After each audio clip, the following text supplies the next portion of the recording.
barrel up to $114. That's up by nearly a quarter from its Friday closing one of the largest, most complex, Iran has been continuing and even intensifying in some areas, threatening production and shipping. Meanwhile, Iran has confirmed the name of its new supreme leader. We have hit a week hundreds after of targets Ayatollah Ali Khamenei Iran, was killed in a joint US-Israeli airstrike. His son Iranian has air succeeded him. defense systems. Donald Trump's previously Just now, called him an unacceptable choice. More from our US correspondent James Matthews. He said this to Axios of Mustafa Khamenei just a few days ago. They are wasting their time. Khamenei's son is a lightweight. I have to be involved in the appointment, he said, like with Delcy Rodriguez in Venezuela. I spoke to you about the situation in the Gulf this morning, and it's going to stay that way with no estimate on when it'll reopen. Was not involved a fire in at the a vape strikes shop on Iran. nearby, which crews are still fighting. That remains the Police case. in California say Rihanna was home at the time. Several gunshots were fired at her mansion. No one was hurt, and a woman has been arrested. In sport, Celtic boss Martin O'Neill says it's not his place to make a judgment on whether crowd trouble can affect future allocations in old firm derbies. Fans from both teams clashed on the pitch after their 4-2 win on penalties over rivals Rangers in the Scottish Cup quarter-finals. O'Neill's previously advocated for bigger away crowds. From a distance, I've been saying that the fixture itself would a reform government have allowed US forces to use UK air bases for operations in Iran? Yes is the answer to your question. I would have said to the Americans, please do use our bases. We will be supportive of you on this. There were a series of very loud blasts in the area of Dubai that I'm based in. That's in the Marina area. It's a very touristy area, actually. That's the latest. I'm Laura Safe. Those blasts were the loudest we've heard yet, but equally we are reassured that they are most likely the sound of interception by the UAE's quite sophisticated THAAD interception kit. That is the Terminal High Altitude Area Defence System.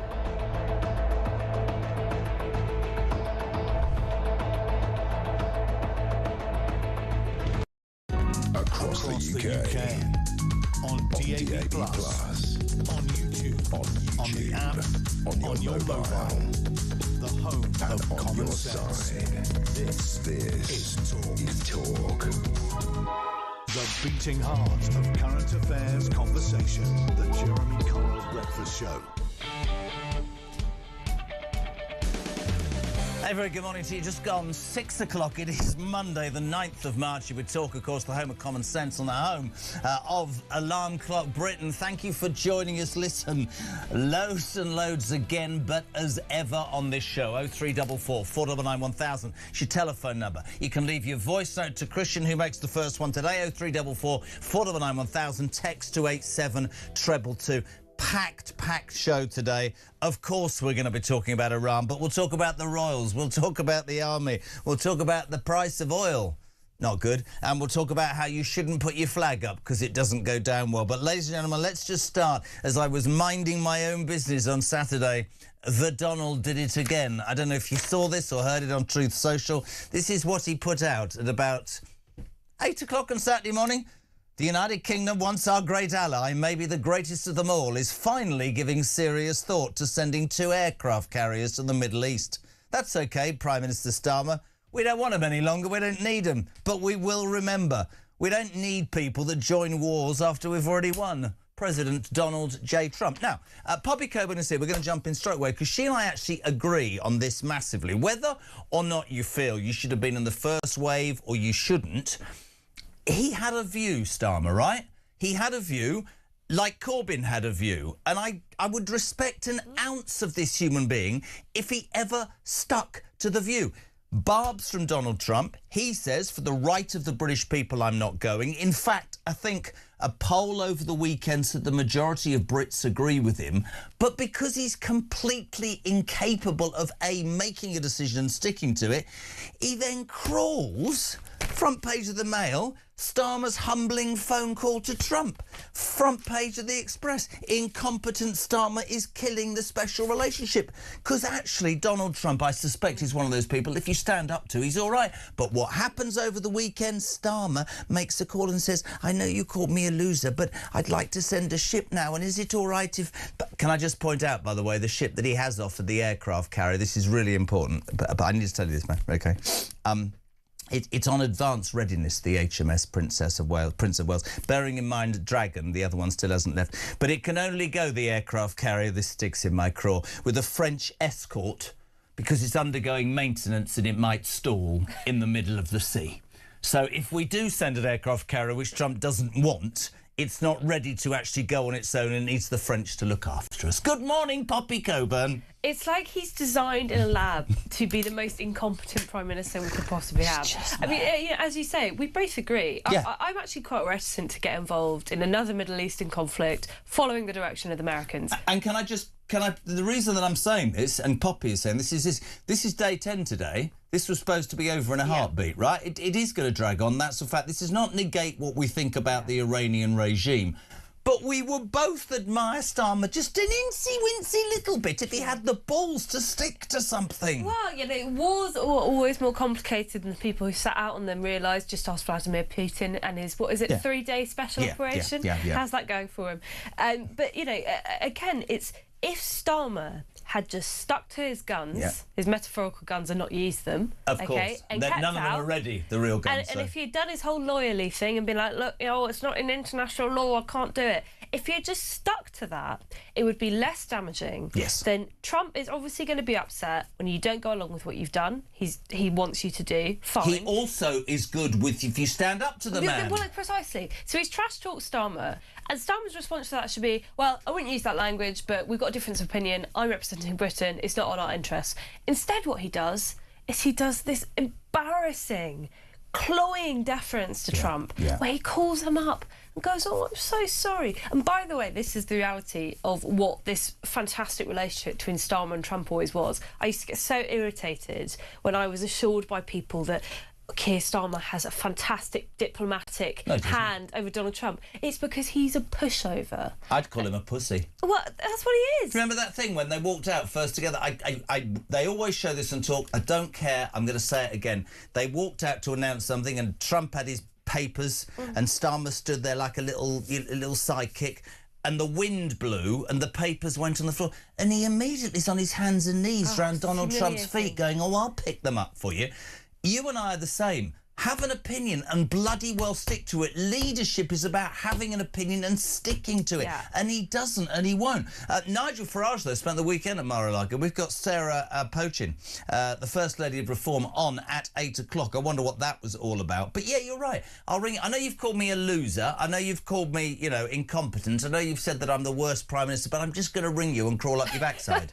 How does that work? I mean, but it doesn't work. That's the whole point. It doesn't work. We're not actually going to get anything positive from this. Starmer's not going to be able to repair the relationship with Trump because the relationship never really existed in the first place, OK? And he's upset loads of people in the country and given someone like Zach Polanski a massive boon. Don't start on that, man. Because Polanski can now rightly say, well, the Prime Minister is so lily-livered, he's so weak, then what's the point of having him as our progressive Why is anybody leader? listening to that man? He wants to cancel. Have you heard the latest? This is brilliant. Yeah. We're going to ban all zoos. Oh. How is that to be taken seriously when we're on the cusp of World War III? Sometimes people go, well, look, the more that they hear about that Polanski, the more people will realise that the man's a lunatic. Completely agree. All I'll say, though, is 2017, people said that about Jeremy Corbyn and he came pretty damn close to becoming Prime Minister. But there's an example. And what do we say every time we speak? At least he had his principles, none of which I agreed with, that he stuck to. Starmer doesn't. I said it during the election, right? It's all about how many people and look. Labour MPs are demanding a Foreign Office postpone the King's state visit to America in April because of Trump's attacks on Starmer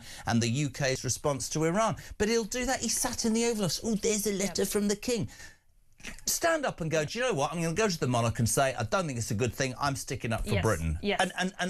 But lily-livered, weak, reactionary, no leadership, just Oh. Well, it's because, but this is precisely the problem of having someone like Starmer as leader. You know, again, this was promoted as his strength before he was actually in office. It was the idea that, unlike other politicians, unlike those nasty right-wing Tory politicians, he won't be confrontational. No. This is a man who works by consensus. But that is not how you govern a country, because it turns out that you have to make difficult decisions. Yep. And when you make difficult decisions, one group of people is not going to be very happy. If I was him and Red Ed Miliband had walked in and they'd said, well, we're going to go against you, sod it, I don't care. I'd rather lose the job knowing I'd stuck to my principles, but he doesn't have any principles. No, he doesn't have any and principles. That's the point. And also, he ends up upsetting everybody. How many U-turns? I mean, we used to have a game, you know, how many U-turns has he done? I think he's on 17. 16, 16 you're or wrong. 17? Oh, OK, well... Bingo call on 16, if you check your numbers. 17, we might have time today. Yeah, if he has a U-turn, yeah. we'll come back to you on Thursday and see if he's done it again.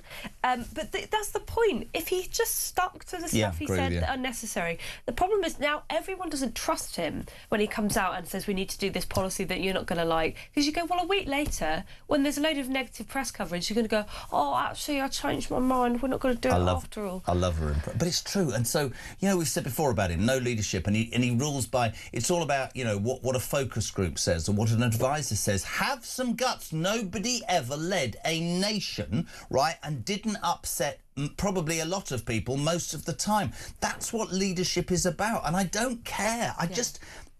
You said it off air, mate. How did he get to how did he get to be the Director of Public Prosecutions? How did he get to be our Prime Minister? His whole career is baffling. I mean, we may as well just have ChatGPT as Prime Minister. You know, you just put in, like, what would you do if Iran was suddenly bombed by the US? Because he has got no direction whatsoever. No. How did he become the DPP? Surely, at least if you're the top lawyer, you're going to have to be able to make decisions properly. What did ruthless. Boris Johnson, not sticking up for him, but I did at the time, how much crap did rain down on his head when he dared to bring up Jimmy Savile in the Commons? They all went, it's outrageous. No, it's true. He was the Director of Public Prosecutions and he missed that. He misses everything. Listen, what are your thoughts this morning? We've nailed our colours. Would Poppy and I, don't like the idea of the war, to be honest, but you want a Prime Minister, you want somebody with gumption, with balls to say, this is my position. This guy goes round and round in circles. The latest, of course, is to crawl literally up Trump and go, oh, I'm very sorry, I know you think I'm a loser, but I was in a terrible position because, you know, the Cabinet were going to tell me the other thing and Lord Hermer was giving... Oh, shut up. 0344 419 1000, text to 87222. Stephen Cambridge simply says, yay! Poppy. Morning, JK, says Sean in Gloucester. Never before have we been in such desperate need of radical change in our once great country. The Unit Party have dragged us down, ignored our wishes and pillaged us for too long, and it all started with Blair and is now supercharged with this current Labour Party. We need an election. What do you make of the Starmer thing, peeps? What do you think? I thought, right, at the weekend, I said this to Christian when we came in, right? You know, Blair came out this weekend. He did. He raised from his coffin. Yeah. Dracula style. Yeah. And he is about as popular as a rash. And I would have thought that anybody with gumption would have said to Starmer, this is your perfect opportunity. You've got public opinion on your side. Now is the chance to be prime ministerial. Yeah, no. smack him down. No. Oh, well, Tony's got his opinion and Mandelson's got his... Shut up! Yeah. Just annoys me so much. You have to just seize the moment, wouldn't you? You would find an excuse to be like, look, you got it so wrong. Yep. Hundreds of thousands of people lost their lives. I'm not going to be like Tony Blair. I'm not going to be like Tony Blair. I am acting in your self-interest. I am the British Prime Minister and I care about the British people. And what does he do? That's right. He goes, oh, I'm not sure. He can't do this job. He needs to stand down. Completely agree. Because if he's too frightened of his cabinet to make all decisions and he's taking orders from Yvette Cooper of all people. Oh, my God. Mrs. Balls. Come on. You shouldn't be Prime Minister. Otherwise, we don't have rule by committee in this country. No. Got to be able to make a decision when it matters. You have to make those decisions, those snap decisions, because it's actually a national security risk at this point now. Completely agree. If you are waking up, we're on with All Breakfast. Jeremy Kyle here until 10 o'clock. Poppy is in. You're waking up to the news that Keir Starmer, having said it's all about the British people, I'm not going to join those attacks in Iran, spent Saturday making a humbling 20-minute phone call to Donald saying, I'm terribly sorry for upsetting you. Actually, Farage was in Mar-a-Lago at the weekend. We'll hear from Sarah Pochin.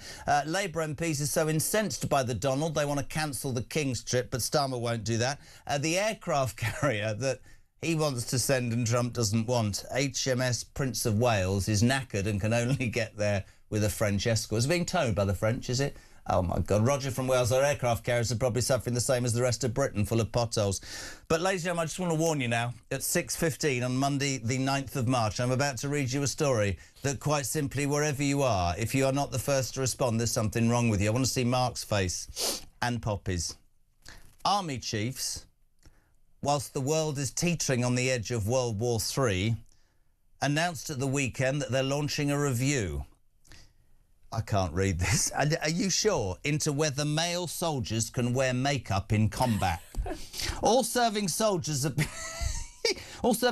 asked whether they thought men could apply cosmetics and wear their hair like women. The gender-free changes could see men wearing makeup with long hair or hair extensions, painted nails and earrings. It'll be like something out of bloody Pirates of the Caribbean. What is wrong with us? I'm sorry. This is design. Christian does this, so I'm going to have a heart attack one of these days. We're having a review into men wearing makeup whilst the world is teetering on the edge of World War III. Look, this is going to be a really good thing if we did go to war with Iran, because I'm pretty sure they use kohl eyeliner over there. So at least it's culturally sensitive if we were going to war. You know, there you go. What about a burqa for camouflage? There's all sorts of things, you know.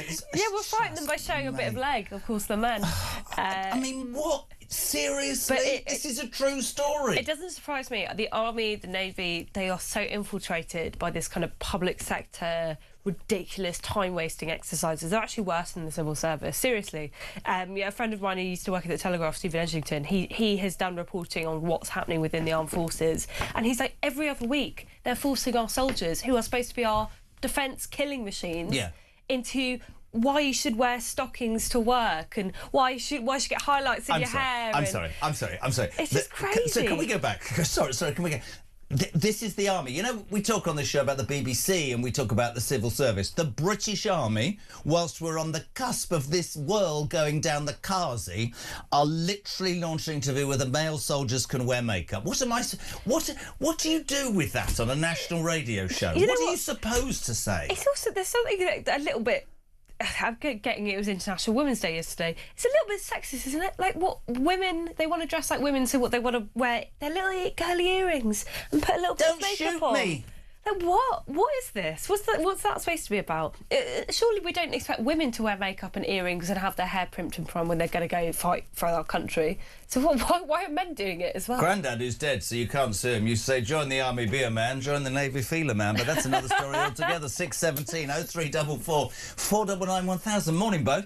The longer half-wit Keir, says Mark, is here. The more I think he'll never quit. And 12 years of this complete bloody nonsense. Mark in Croydon. Morning to Bill and Rumsey. Morning, JK and the gorgeous Poppy. Well, Starmer has U-turned again, ringing the Don. What has he gained? We're running out of oil and gas. So can you help me, Mr Trump? Yeah, sure. Price has gone up. Great show. JK and Pops. Sir Keir is vanilla, the most boring flavour of the lot, says Roger in Hounslow. Let's talk about oil and gas. I mean, that's the other thing. Oil's reached $114 a barrel already. Somebody said something to me at the weekend and I'm like, this has got to be conspiratorial. They said, you know why he got Maduro out of Venezuela, don't you?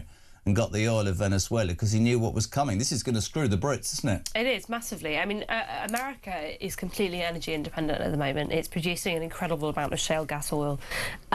We are... What's wrong now? You can only self-petrol in a wig and makeup. I have to laugh because otherwise I'm going to cry. I mean, last week we had the spring statement, right, where we have Rachel Reeves being like, we've got fantastic growth figures. She's doing that voice again. Sorry, they've all got the same awful nasal voice, haven't they? Yeah, all I need to do is pretend my hair's in that awful bob as well. You know, here Richard we go. III-esque. Yeah. You know, we've got great growth figures. By the way, these fantastic growth figures were about 1% every year, but that's what's apparently passes for fantastic nowadays. Well, we're not going to have that anymore. No. So we're going to have to downgrade it because it turns out we've had one of the worst energy price shocks we've had since the Ukraine war. And we all remember what happened when the last time we had an energy price shock. It certainly helped bring down Liz Truss, amongst other things. That could be a good thing, that we go completely bankrupt and actually that gets rid of him. And one of the reasons I'm so frustrated about this is that Ed Miliband and his defenders will now come out and say, well, this is precisely why we shouldn't be reliant on fossil fuels. This is precisely why we should have a net zero economy. And what I would say to those people is, if we were allowed to frack, if we were allowed to take our North Sea oil, frack. I'm so sorry. Early morning. Clear your ears out. Christ alive, what a start. If we were allowed to do fracking, agree. like the Americans do, if we were allowed to take the oil from the North Sea, then we would not be in this bad situation. You see, basically, you're young, much younger than me, right? Here's my thing. If you said to me, you're skint, really skint, but yet in your house you've got something that if you sold, you wouldn't be skint anymore, I'd bloody sell it. Yeah. Somebody said to me it's going to upset the friends of the earth. I don't give a toss. And as for people nearby, well, supplement their gas and give them free bills. I don't understand the incompetence of saying we've got this, sorry to be Donald-esque, liquid gold under the sea, but we're not going to use it. It is not fair to tell the British taxpayer that you've got to pay up more yet again because you're paying for a policy that you have never supported and you have never asked for. That is what I find so frustrating. I actually, you know, I would like to see Britain have clean energy, but clean energy that works. Let's have nuclear. Let's do those small modular nuclear reactors. Fine, let's start building. Should have done it in 2010. Should have done it 20 years ago.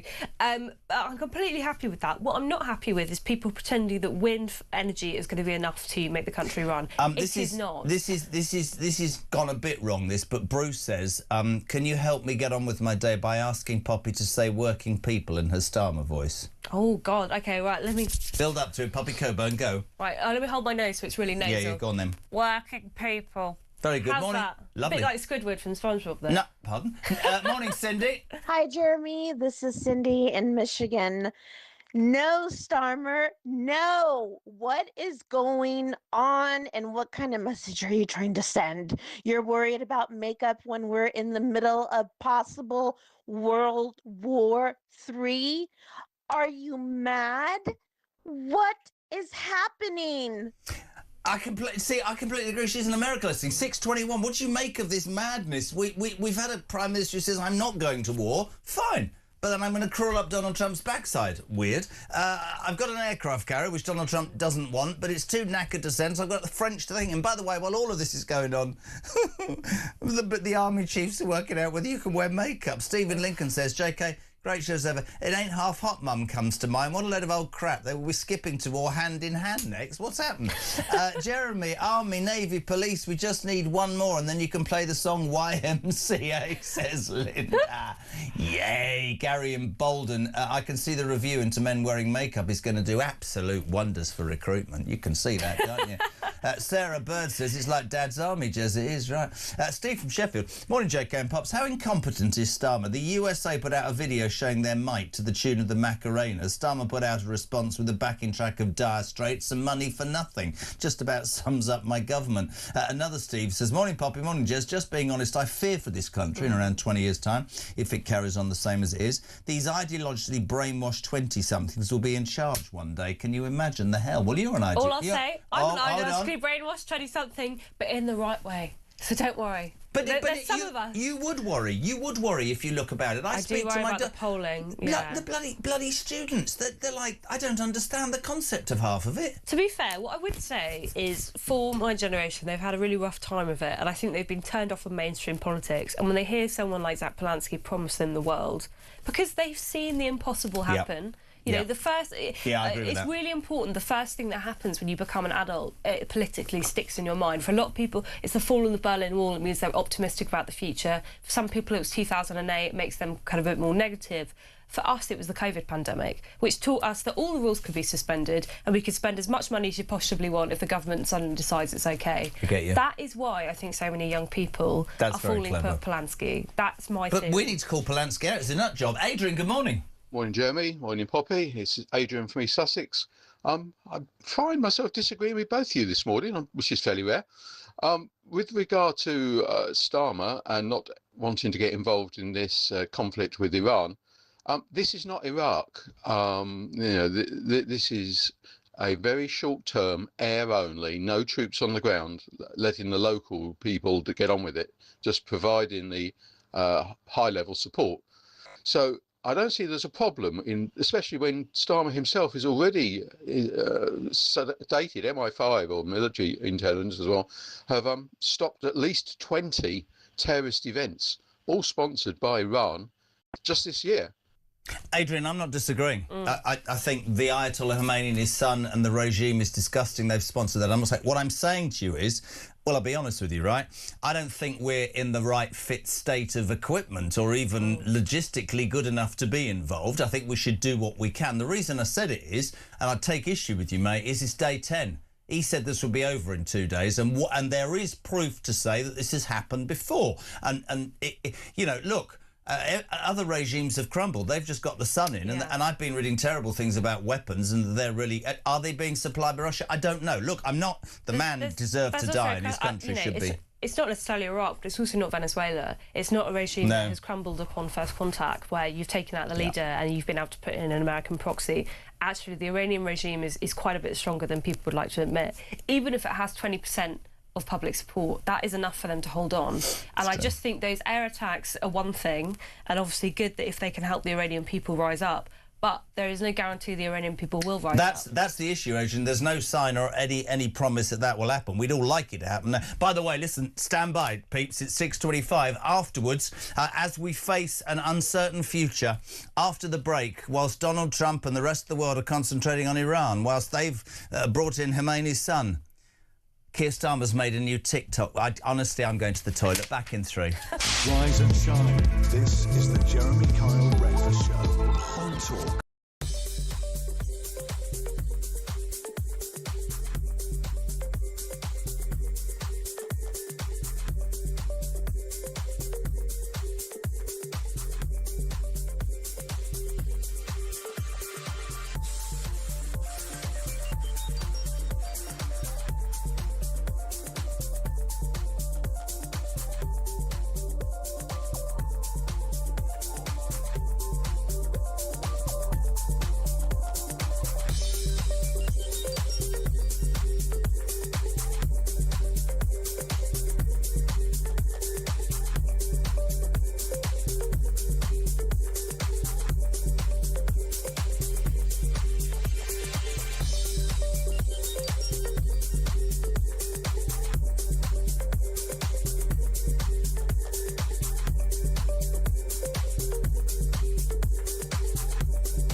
I was sat in the tent and he was showing through photos of his phone, scrolling through. This was barbaric, horrific stuff. Blokes going through walls in vehicles and then jumping out and shooting at them. His WhatsApp picture was him with a mask on with a gun like that. You're in a tent with this guy? I'm in a tent with this guy, and actually he's just showing me this stuff. I'm just thinking, this is not the kind of bloke you want to be coming to the UK. South Junction at 11A, Gloucester and Cirencester. I'm Louisa Gale, that's the latest. Talk politics across the headlines. Talk money on DAB+. Talk culture on Talk YouTube. Tech On your mobile. Across the UK. And on your side. It's Talk. This. Welcome back, 6:28. It's Monday, the 9th of March. You're very welcome. This is Talk Breakfast. It's the home of common sense and the home of alarm clock Brits. We want to hear from you. 0344 499 1000. Starmer, having stood up to Trump, has now backed down and has made a humbling phone call. He doesn't want our ships. He's not bleeding interested. Labour are up in arms. Cancel the King's visit. The Donald's a complete disgrace. And while all of this is going on, ladies and gentlemen, as World War III is teetering, the army have launched a review into whether male soldiers can wear makeup. I'm not joking. All serving soldiers have been asked by email whether they think men can apply cosmetics and wear their hair like women. The gender-free changes could see some men in combat wearing makeup with long hair and hair extensions, painted nails and earrings. The United Kingdom in 2026. Morning, Liam. Morning, Jez. Liam in Yorkshire. If this latest thing about the army with makeup doesn't prove how much we've sunk as a country over the past few years adhering to DEI, inclusive, woke rubbish, then nothing will. We've got armies all over the world and all over Europe sticking up for us at minute because we can't protect our own RAF bases. Meanwhile, we're having to worry if half of us army personnel are allowed to wear mascara or not. God, can't we wake up from this nightmare, mate? Have a good show. It is a nightmare, isn't it? Puppy Kerber's with a 6:30, so we promised you before the break, Keir Starmer proving what a great leader he is, has spent the weekend crawling to Donald Trump and making a new TikTok video. Oh. The quality's crap, he speaks over music, and the best thing is the music is money for nothing. Take it away. Do your voice. Why don't you introduce your own TikTok video? Introduce your own TikTok video. I love this. Hi, I'm Keir Starmer, and this is my TikTok video. How's that? How's that? Go. Is it nasal enough for you? Yeah, it's fine. I need a really good cold. That will help. Yeah. That will help. Play it. Our number one priority is protecting our people. And that's why, long before the US and Israeli action last weekend, we had already deployed additional military capabilities to the region to defend our interests.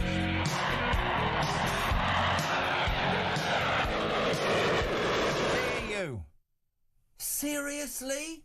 So that, right, just strip that back apart from the appalling. I mean, honestly, that makes our creative ability here sound really good. You know, ring Rob, call Layla, or whatever. I don't know, call Cunningham.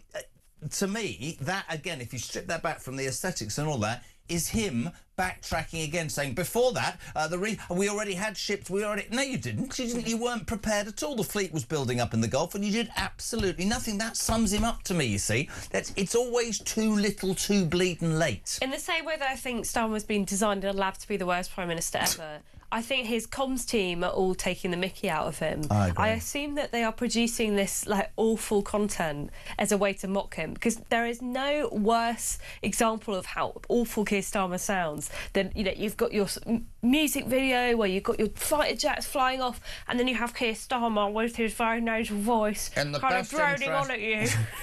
I love this. Poppy Jezza, we're getting it right here. Breaking news, the Ayatollah Khomeini's son has just been promoted, chosen to be the new leader. He's been refused, it seems, by life assurance companies all over the world today, so that's some breaking news. George is in Leicester, which is very brave. Morning, Jez. Maybe that French escort could show Starmer a bit of leg. That'll get him excited. You see what I was... No, I don't think it will. I'll be sued. I don't think, George, I don't think a bit of... This is the French ship that's escorting the British ship, because we're so crap, we need the French to escort us now. Keir Starmer and a French escort. Should we just have a moment on the... God. Oh, I was about to make a joke, but I'm not going to do it. you know when you've got a little bit of sick in your throat, you really need to get on. Tony from London. Pops and a 60-year-old sidekick. Oh, here we go. Oh. Empires had emperors, kingdoms had king. And as a country, we've got the... Yes, I agree, Tony in London, or Antonia. Hello, soldiers wearing makeup. Bill's lost it. Soldiers wearing makeup. FFS, this government is just one big carry-on film. Kenneth Williams plays Starmer, Sid James plays Lammy, and Hattiesburg Jakes plays Emily Thornberry. It's unbelievable. I'm losing the plot.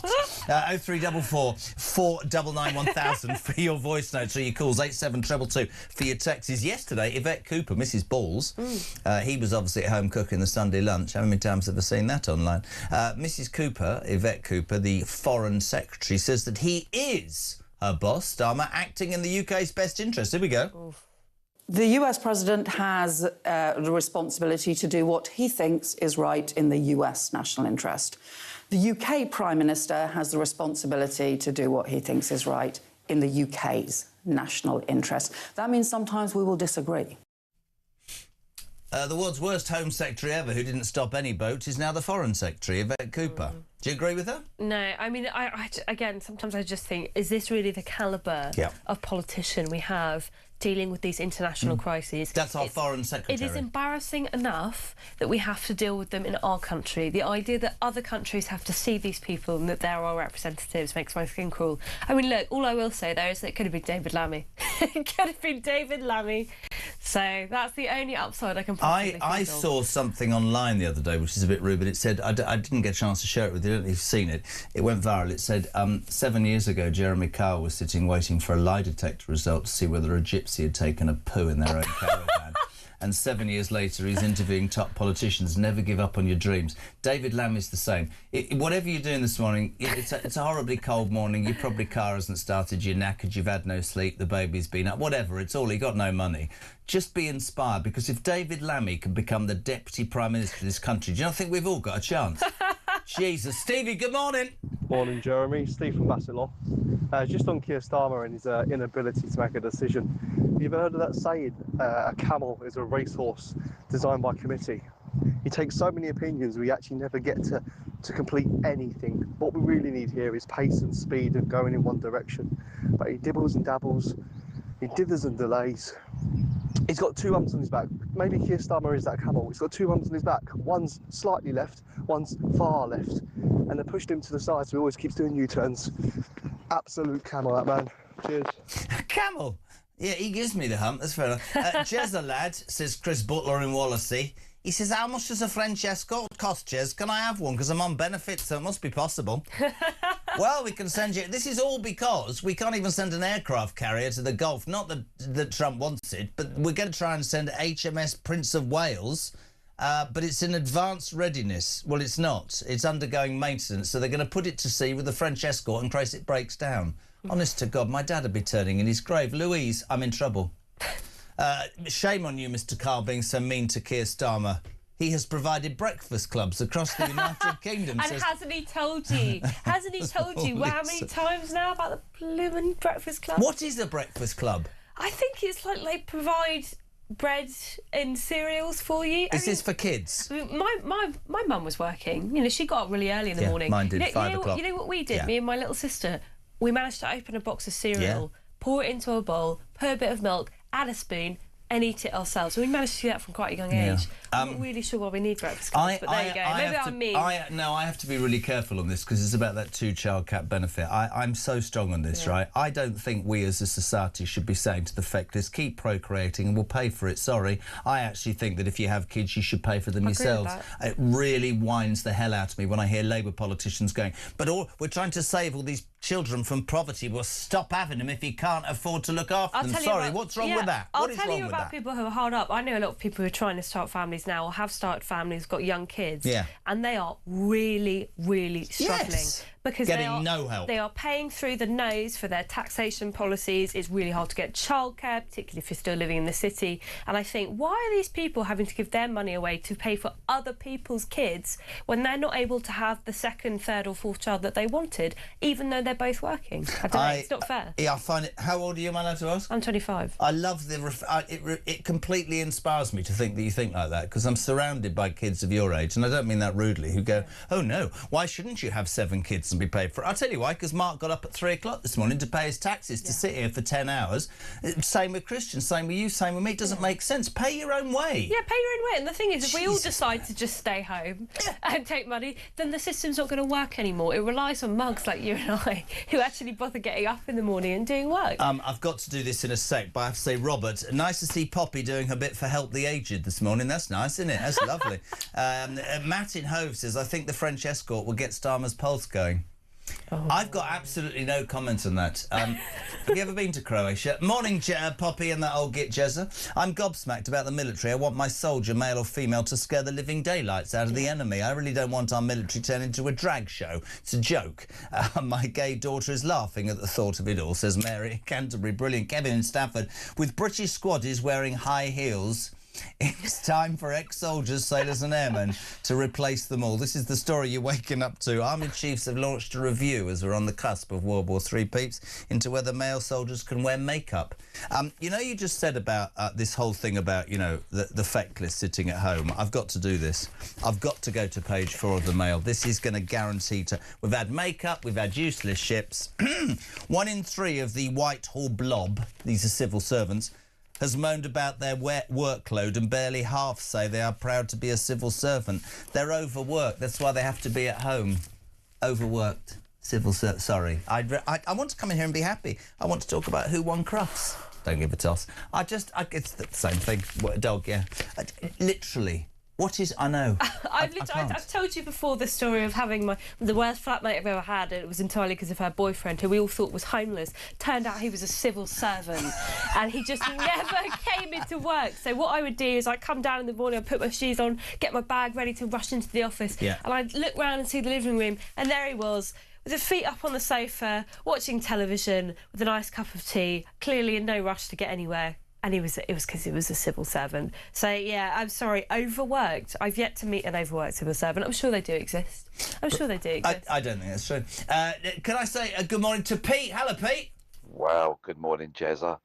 That latest Keir Starmer TikTok. Do you know what? That's exactly what it is.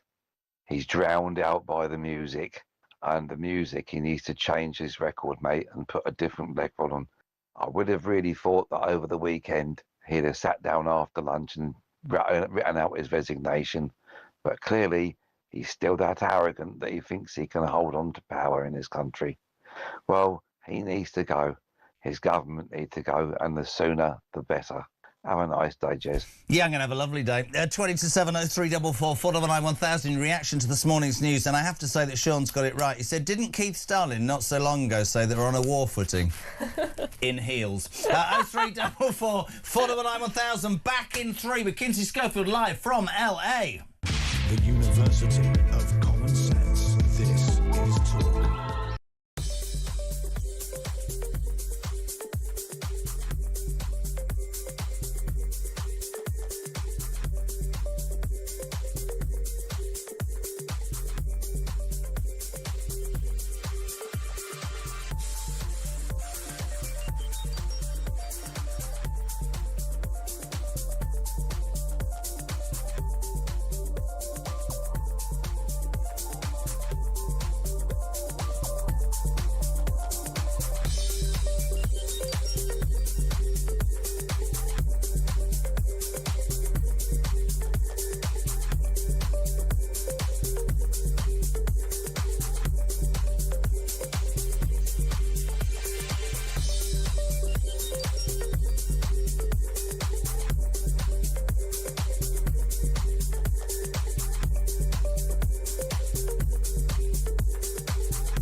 This across the UK. This is the straw that's breaking us. DAB+.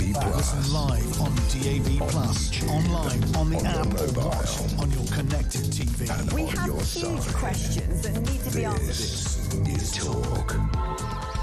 You are. Oh, you get your friends to rely on it. We're back on it. It's 19 minutes 7. Could you just tell us what you did off air? This is brilliant, Poppy Kerban. What did you call the new British Army after this review about makeup? Not Dad's Army, it's Drag's Army. Brilliant. See, I'm wasting at the Telegraph. It's a bit of tabloid doing headlines. Paul's in Baku, isn't that where they went for the green thing? He says HMS Prince of Wales needs an escort for missile and torpedo protection. That's what HMS Dragon normally does. Oh, I see. So one ship would go with another one to look after it, but that one can't go. I heard a story at the weekend. In fact, I might as well throw it out there. I was going to save it. You know the Army Chiefs are launching a review? I read the other day that the main reason that HMS Dragging Your Feet still hasn't left Portsmouth, do you want to know what it is? You know this, don't you? The union stipulates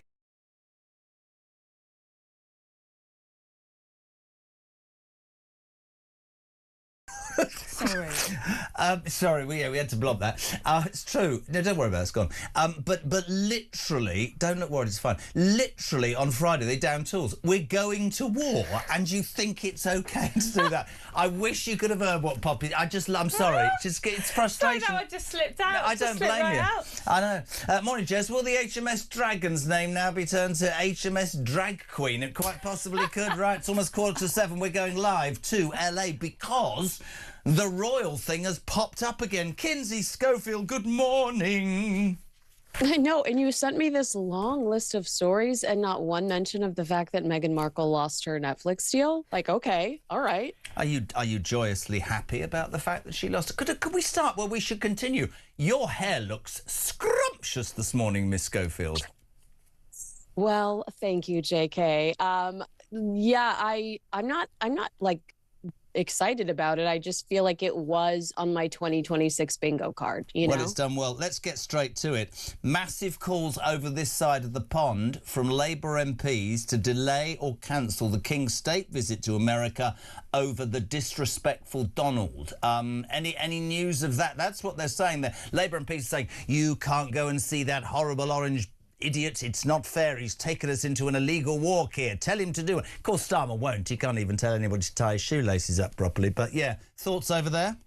I mean, our thoughts over here are that there is friction, we know, between Starmer and Trump. I don't know if you saw his Truth Social post over the weekend where he was like, don't bother. We don't need you. You can't just show up when we're already winning.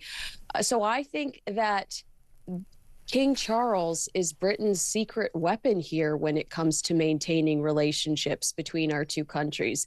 I think that if we want to continue to have a calm and peaceful and pleasant relationship, they need to put King Charles on an airplane, bring him over here and allow Trump to kiss the butt of the king that he loves and worships. Trump has loved the British royal family since he was a child. His mother had a scrapbook of Princess Elizabeth and Princess Margaret that she built as a child. So Trump grew up loving the royal family in his home. And it's the only way to maintain our special relationship. Well, that's an interesting one, that special relationship, because somebody said to me the other day that the special relationship will survive two personalities because it's much deeper than that. I was utterly appalled, actually, because you know me, I'm a monarchist. The constitutional monarchy means that you don't get involved. And I remember when Starmer went to the Oval Office and kowtowed and had his letter, oh, come over here. I thought, oh, my God. And it's the same as this. The king shouldn't be involved in this. The fact of the matter is, politically, these two are worlds apart. And you're right about the Truth Social thing. He said the United Kingdom, I'm not going to do the accent, once our great ally, maybe the greatest of them all, is finally giving serious thought to sending 2 aircraft carriers to the Middle East. That's OK, Prime Minister Starmer. We don't need them any longer, but we will remember. That tells me everything. We don't need people that join wars after we've already won them. But the truth is he hasn't already won them. But, yeah, the king risks being dragged into this. But we need to talk about the other thing that you just brought up. Firstly, Meghan Markle has... No, she hasn't been dropped by Netflix. Don't be so awful. She's walked away so she can control her own career. I mean, she's going to go to Australia. First trip in 7 years. I mean, she's on the comeback trail, isn't she, Meghan? I mean, well, good luck in Australia. It's my understanding that this is primarily a commercial venture. Yes, they'll pop in and see a charity or two because... Yeah. They've got to look like they've got this proximity to the British royal family, but she's expected to appear on some female-oriented podcasts and events, like following in Gwyneth Paltrow's footsteps. Is that the one who's got a candle that smells of downstairs? Yeah. Oh, yeah. Heck Brilliant. Yeah, it is. Charming. Going to buy that, aren't you? Honestly, I don't mean to be rude or in any way. Why would you buy a candle that smells of downstairs? What's that all about? I don't know. I'm not even, I would say something to you offline that I would not say to your poor listeners. They already heard Poppy popping off a second ago. So, I will keep it to myself.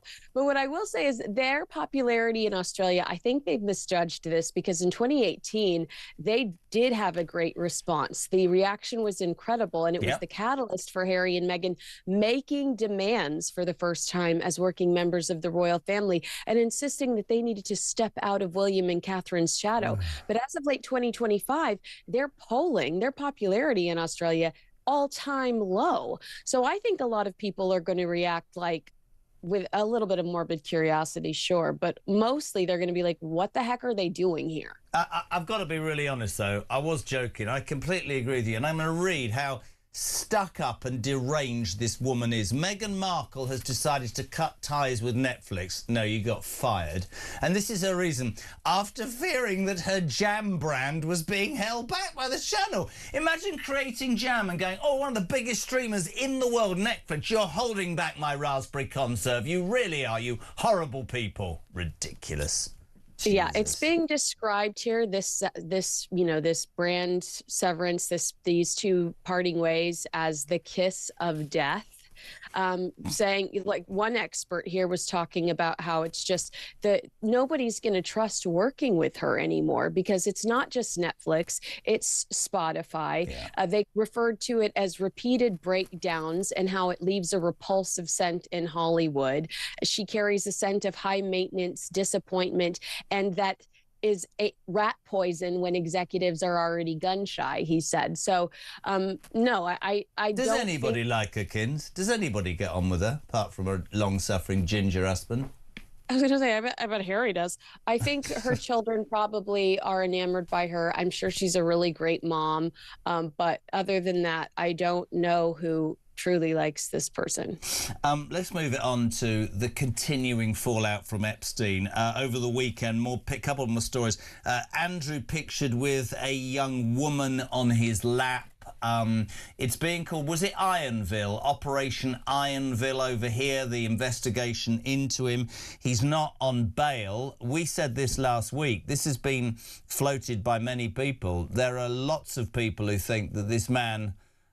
this is going to get worse and worse, and he's actually, you know, I mean, Andrew Lodi said the other day he's on suicide watch, in effect, because this guy, he can't even go out the front door to ride a horse. But as more and more comes out, you just wonder, I'm sorry I go back there whenever we discuss it, you're telling me that the royal family didn't know the extent of this. It's beyond me. I think it is the most catastrophic time that this monarchy has ever faced. I really do.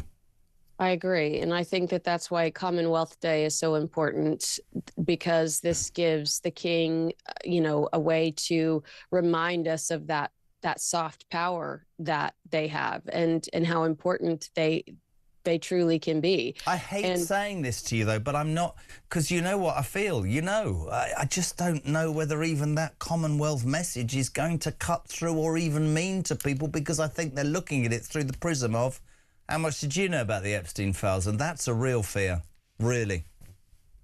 Well, I mean, I think you're right that with so much negative attention, it's going to be one of those rare moments where hopefully we're going to be enamored by the tradition, the 56-member state, everyone represented there. Hopefully we will be overwhelmed by how beautiful the event is and the king's speech, that we are distracted for a moment. But you're right, it's unfortunately weighing pretty heavy on everyone's heads and hearts. Just to bring it in as well, just very quickly, there's two things that we talked about repeatedly. Princess Eugenie steps down from anti-slavery charities. It scrubs her from her website. You, me and Andrew spoke last week. I think these girls are I think they're up to their neck in it as well. And Fergie's cruel and overt betrayal of the late Queen. Royal expert says ex-Duchess shamefully took advantage of her monarch as her years increased. And overnight she's been turned down for a $1.5 million deal to write her life story. Why doesn't she seriously... Yeah, apparently that's true. Why doesn't she just go... They're not going to get back. What is wrong with these people? You're going to have to take what's coming, man. Well, let me just tell you this about Beatrice's charity. I mean, one of the causes that they championed against was sex trafficking. And it is clear that not just Andrew Mountbatten Windsor engaged with Jeffrey Epstein post-incarceration for being a sex predator, but Beatrice and Eugenie voluntarily associated with him as well. So, I mean, that's not a great look for any charity or member of the royal family, for that matter. But yeah, Fergie, take a chill pill. I mean, my goodness, find a friend, just plant yourself in the guest room or the guest house or the casita or whatever you need to do for a few weeks and lay low. It's not going to happen. I mean, she's not like that, and it's just going to come back and bite them. I mean, the girls apparently still blindsided by the cancellation of their invite to Royal Ascot, but I'm so with you. I think they are up to their necks in it, and just a story that will not go away. I love your hair, and I love speaking to you early morning, and thank you so much. Poppy, do you think you could try saying goodbye without swearing? Poor old Pop. No, it doesn't matter, though, because I am your biggest fan, and do not fret about things like that, and I'll take anybody ahead and think you're the best thing ever to happen to this show. Kins, you are also brilliant. Thank you very much indeed. Kinsey Schofield, live from LA. We're going to an ad break. We're going to an ad break? We are. Back in 3. Keep your calls coming. 0344 499 1000. It's Talk Breakfast. New dawn, new day. The Jeremy Kyle Breakfast Show on Talk.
Look, my grandparents came from Britain. I love England. I love travelling over there.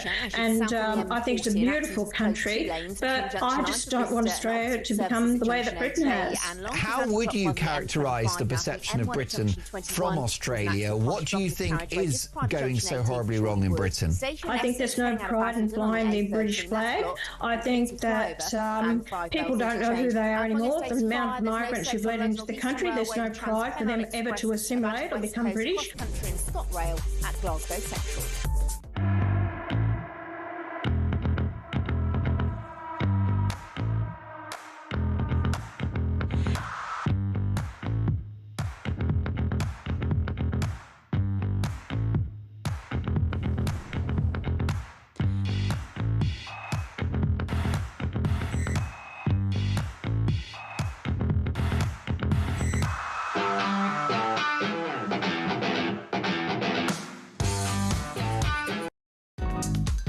Across the UK. Hit.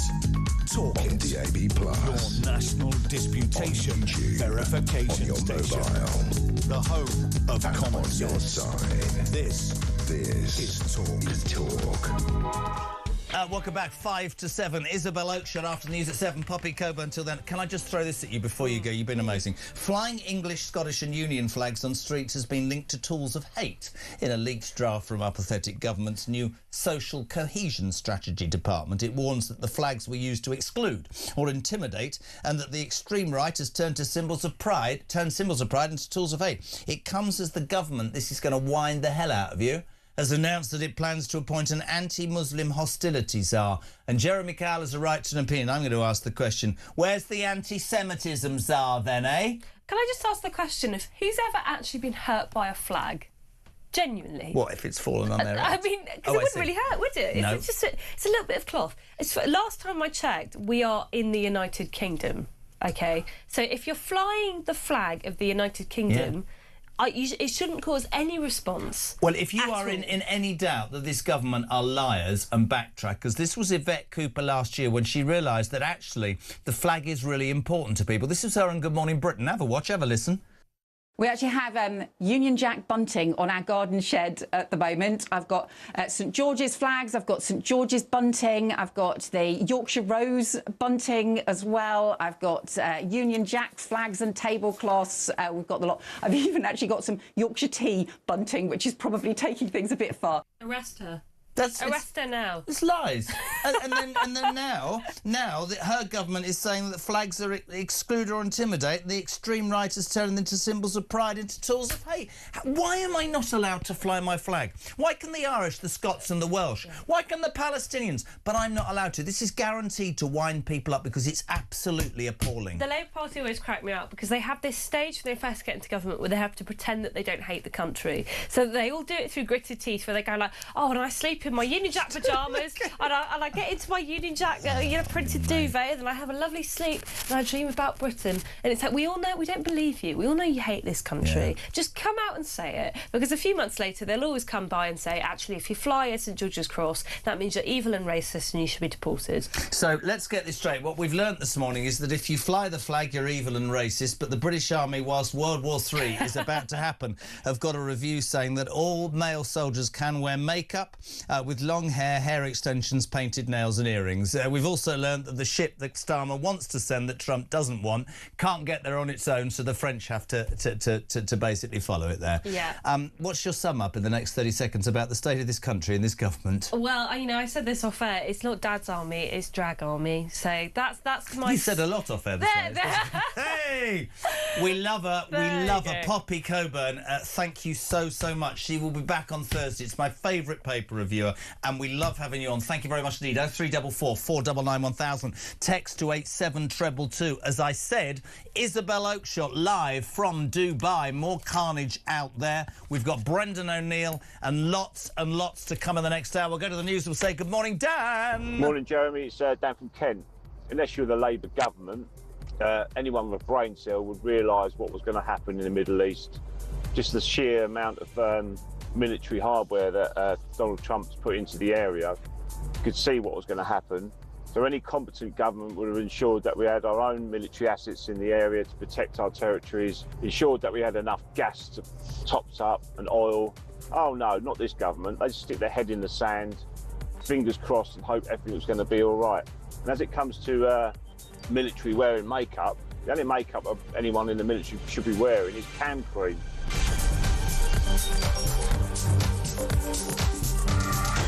Talk, news, update, on the hour headlines.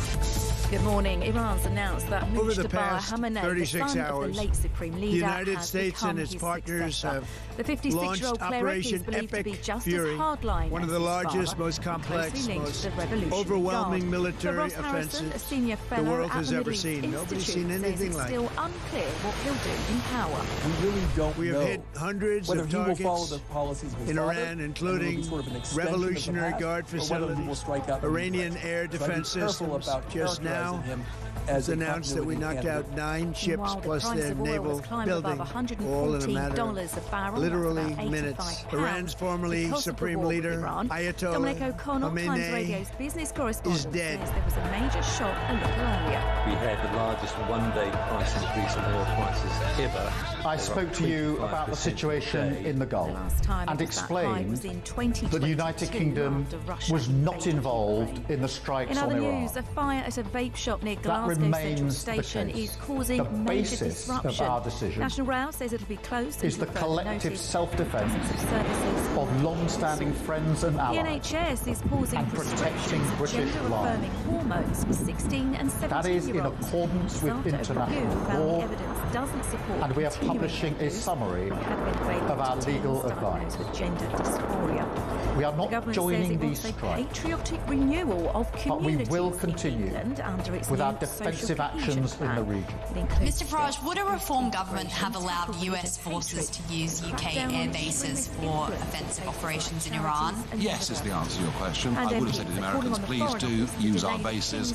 We will be supportive of you on this. There were a series of very loud blasts in the area of Dubai that I'm based in. That's in the marina area. It's a very touristy area, actually. That's the latest. I'm Emma Smith. Talk, news. Those blasts were the loudest we've heard yet, but equally we are reassured that they are most likely the sound of interception by the UAE's quite sophisticated THAAD interception kit. That is the Terminal High Altitude Area Defence System.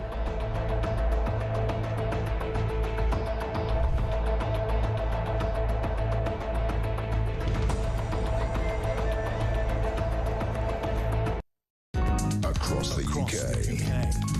On DAB+, on YouTube, on the app, on your mobile, the home on your of common sense. This is Talk.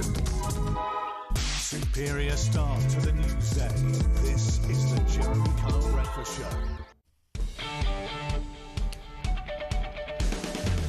Welcome back, or welcome. It's just gone 7 o'clock. It is Monday, the 9th of March, and you would Talk, of course, the home of common sense and the home of Alarm Clock Brits. And you are waking up to yet more madness. If you'd like to get involved, by the way, we'd love to hear from you. You can get your voice notes and your live calls in now. 0344 499 1000 and your text to 87222. I want to take a breath and just explain how low we've sunk.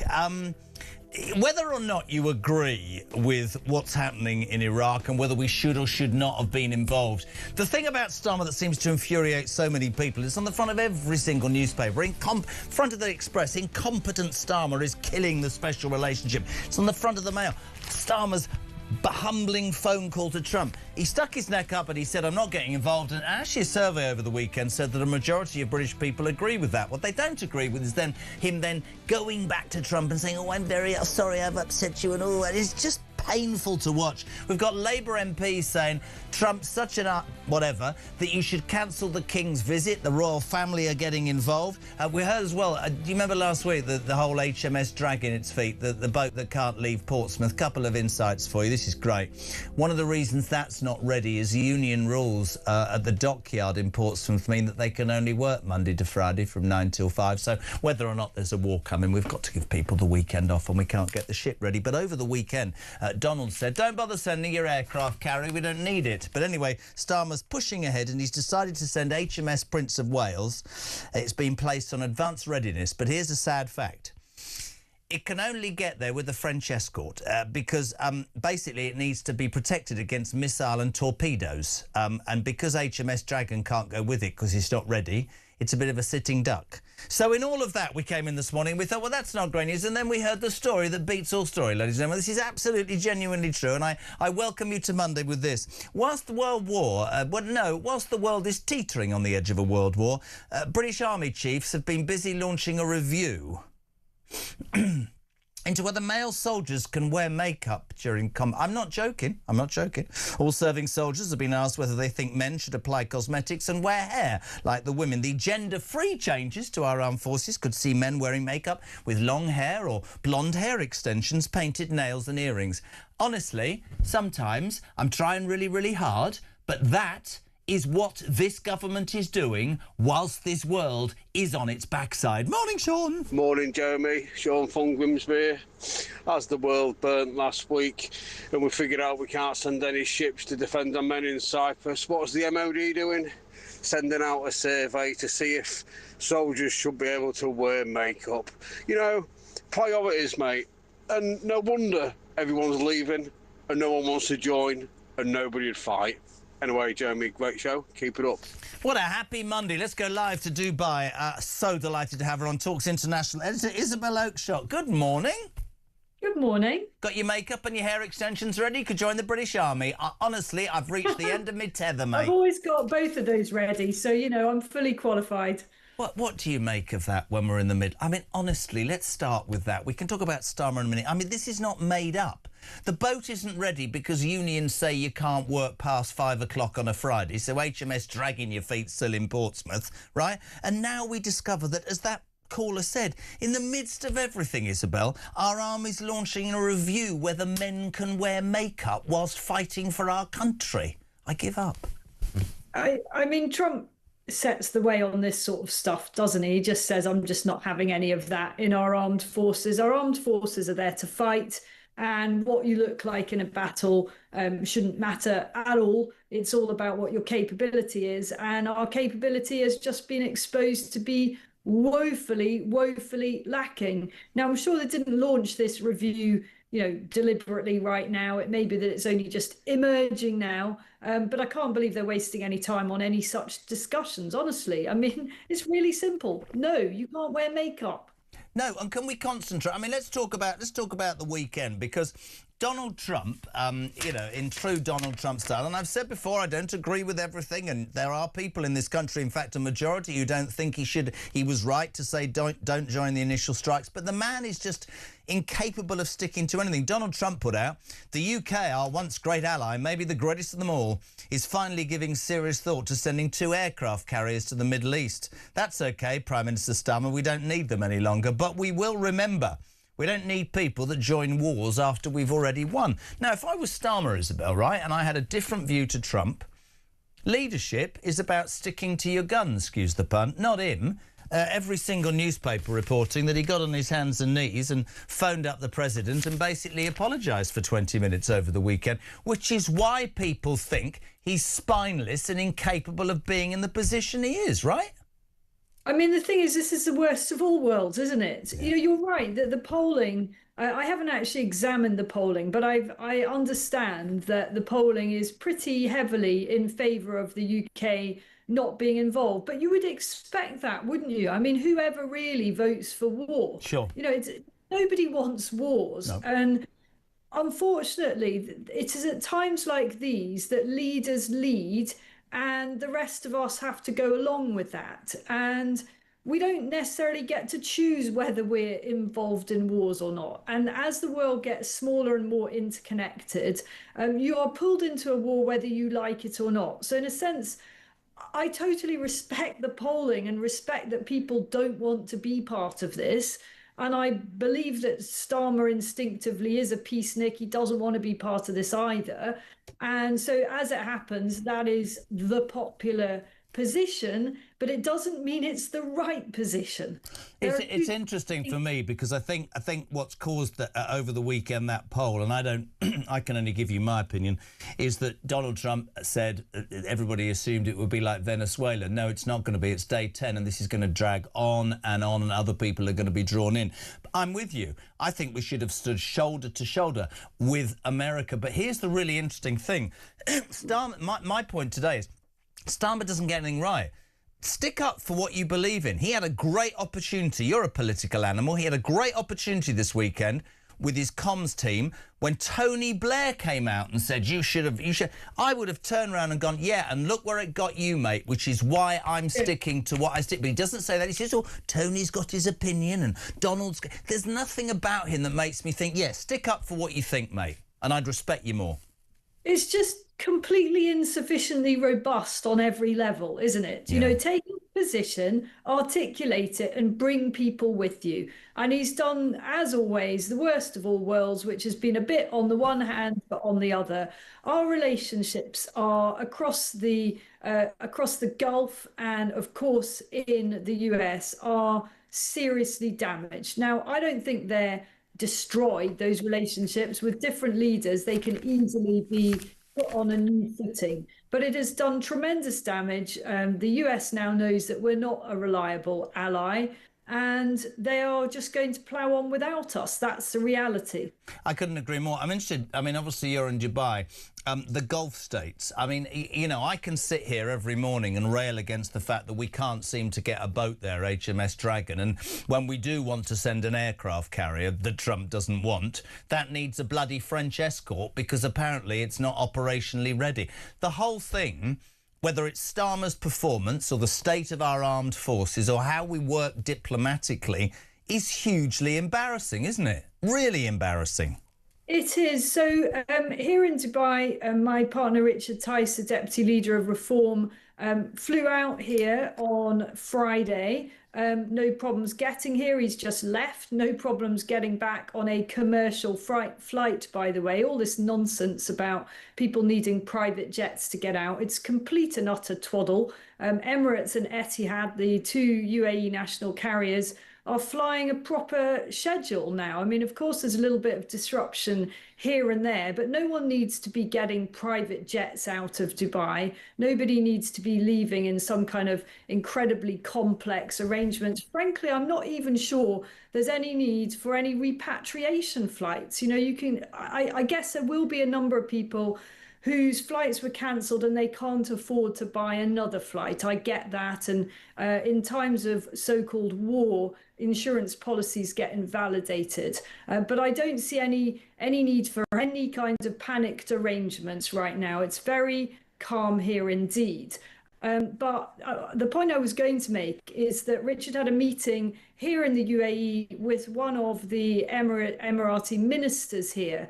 And, you know, she didn't hold back. It wasn't privately. I mean, I think she would be very happy for us to say, you know, that they are deeply dismayed by the fall of the United Kingdom and our place in the world and the lack of leadership shown. I couldn't agree more. I keep coming back to, I don't have to agree with your politics, but I want a leader to lead. I'm not interested in you trying to be, at such a crucial time, all things to all people, which sums up everything, whether it's standing in Westminster saying to the Muslims supporting Ramadan, that's fine. I didn't do it to get a round of applause. Whether it's then saying to his Labour backbenchers, I'm not doing it. Oh, I am. Oh, Trump, I'm not. Oh, I am. dithering, just dithering, and no, we've said it on so many occasions. I mean, how embarrassing is the state of the... I mean, you know, HMS Dragon and now that aircraft carrier, the Gulf states and our American allies just must laugh at our incapabilities. And by the way, I don't hold Starmer fully responsible for that. We've been cutting defence for years. One of the things that surely, whatever the next government is, Reform or any other ilk, right, they need to understand we need to have a defence capability that looks after our interests, don't we? Well, we also need to look as if we can at least match what our other European allies are doing. And these are countries whose economies are certainly no stronger than ours. You know, how come the French are able to get their assets off the ground, get to be part of a response to this crisis? How come other countries, the Italians, the Greeks, are all over this and we're just kind of whimpering on the sidelines? It is completely embarrassing, and none of us yet know how this is going to play out. No. You know, it is quiet here this morning in the UAE, but you know, I'm only in one part of this huge crisis. I don't know how it is in the other Gulf states this morning, and we're a long way from any resolution. You know, Trump said he's not interested in Britain turning up after the war is already won. I mean, it isn't one, is it? You know, that is... Well, that's the criticism, and that's why you'll end up with that poll here, which needs to be given attention to, genuinely, because, you know, the assumption's probably the wrong word. Trump made a big thing. We're going to get in there, we're going to take out Khomeini, and the people will rise. That hasn't happened. It's day 10. There's no sign of people rising against authority. In fact, I was reading and watching some terrible footage where state television is saying if you go outside and dare to do that, we'll shoot your children. That's the reality, but how you make that come through is incredibly difficult. However, I've got a little present for you for a Monday morning, because Richard's gone. I've got a little present for you.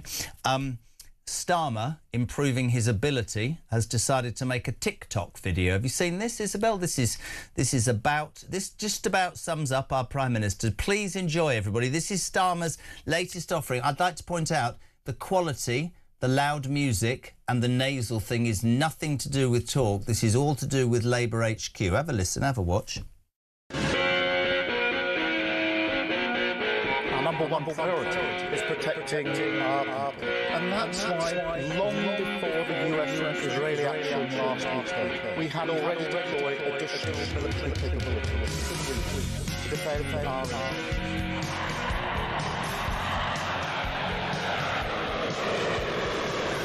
point out that basically Starmer was stood there watching a few helicopters take off and planes. Isabel, apart from the music, to me, that sums him up. That is him trying to say, well, I was ready, I sent out two... No, you didn't. Stop lying, man. Jeremy, there's no apart from the music. You do realise what that music is. It's money for nothing. Straits. Who would use Dire Straits for a video like that? Because Dire Straits is exactly what we're in. The headlines write themselves, don't they? I mean, I love the song, but, you know, Starmer's in dire straits. Come on, guys. The comms team, seriously. Something else, but not dire straits, really. Do you want, inappropriately, the best joke you'll ever hear about that? Go on, then. Dire Straits. Has anybody ever worked out what would have happened if Chris Rea had been their lead singer? Do you think he'd have been called Chris Straits or they'd have been called Dire... There, you see? You see oh, what... dear, oh, dear. No? Trust you to bring it down to the lowest common denominator. Being told off now. The other story that I want to do with you today, which has infuriated me and everybody who listens and watches this show. Ready for this? Flying the English, the Scottish or the Union flags on streets by this government has been linked to tools of hate. It's a leaked draft of the government's new social cohesion strategy.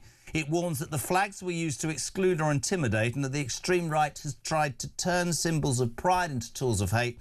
It comes as Labour also plan, Isabel, to appoint an anti-Muslim hostility czar.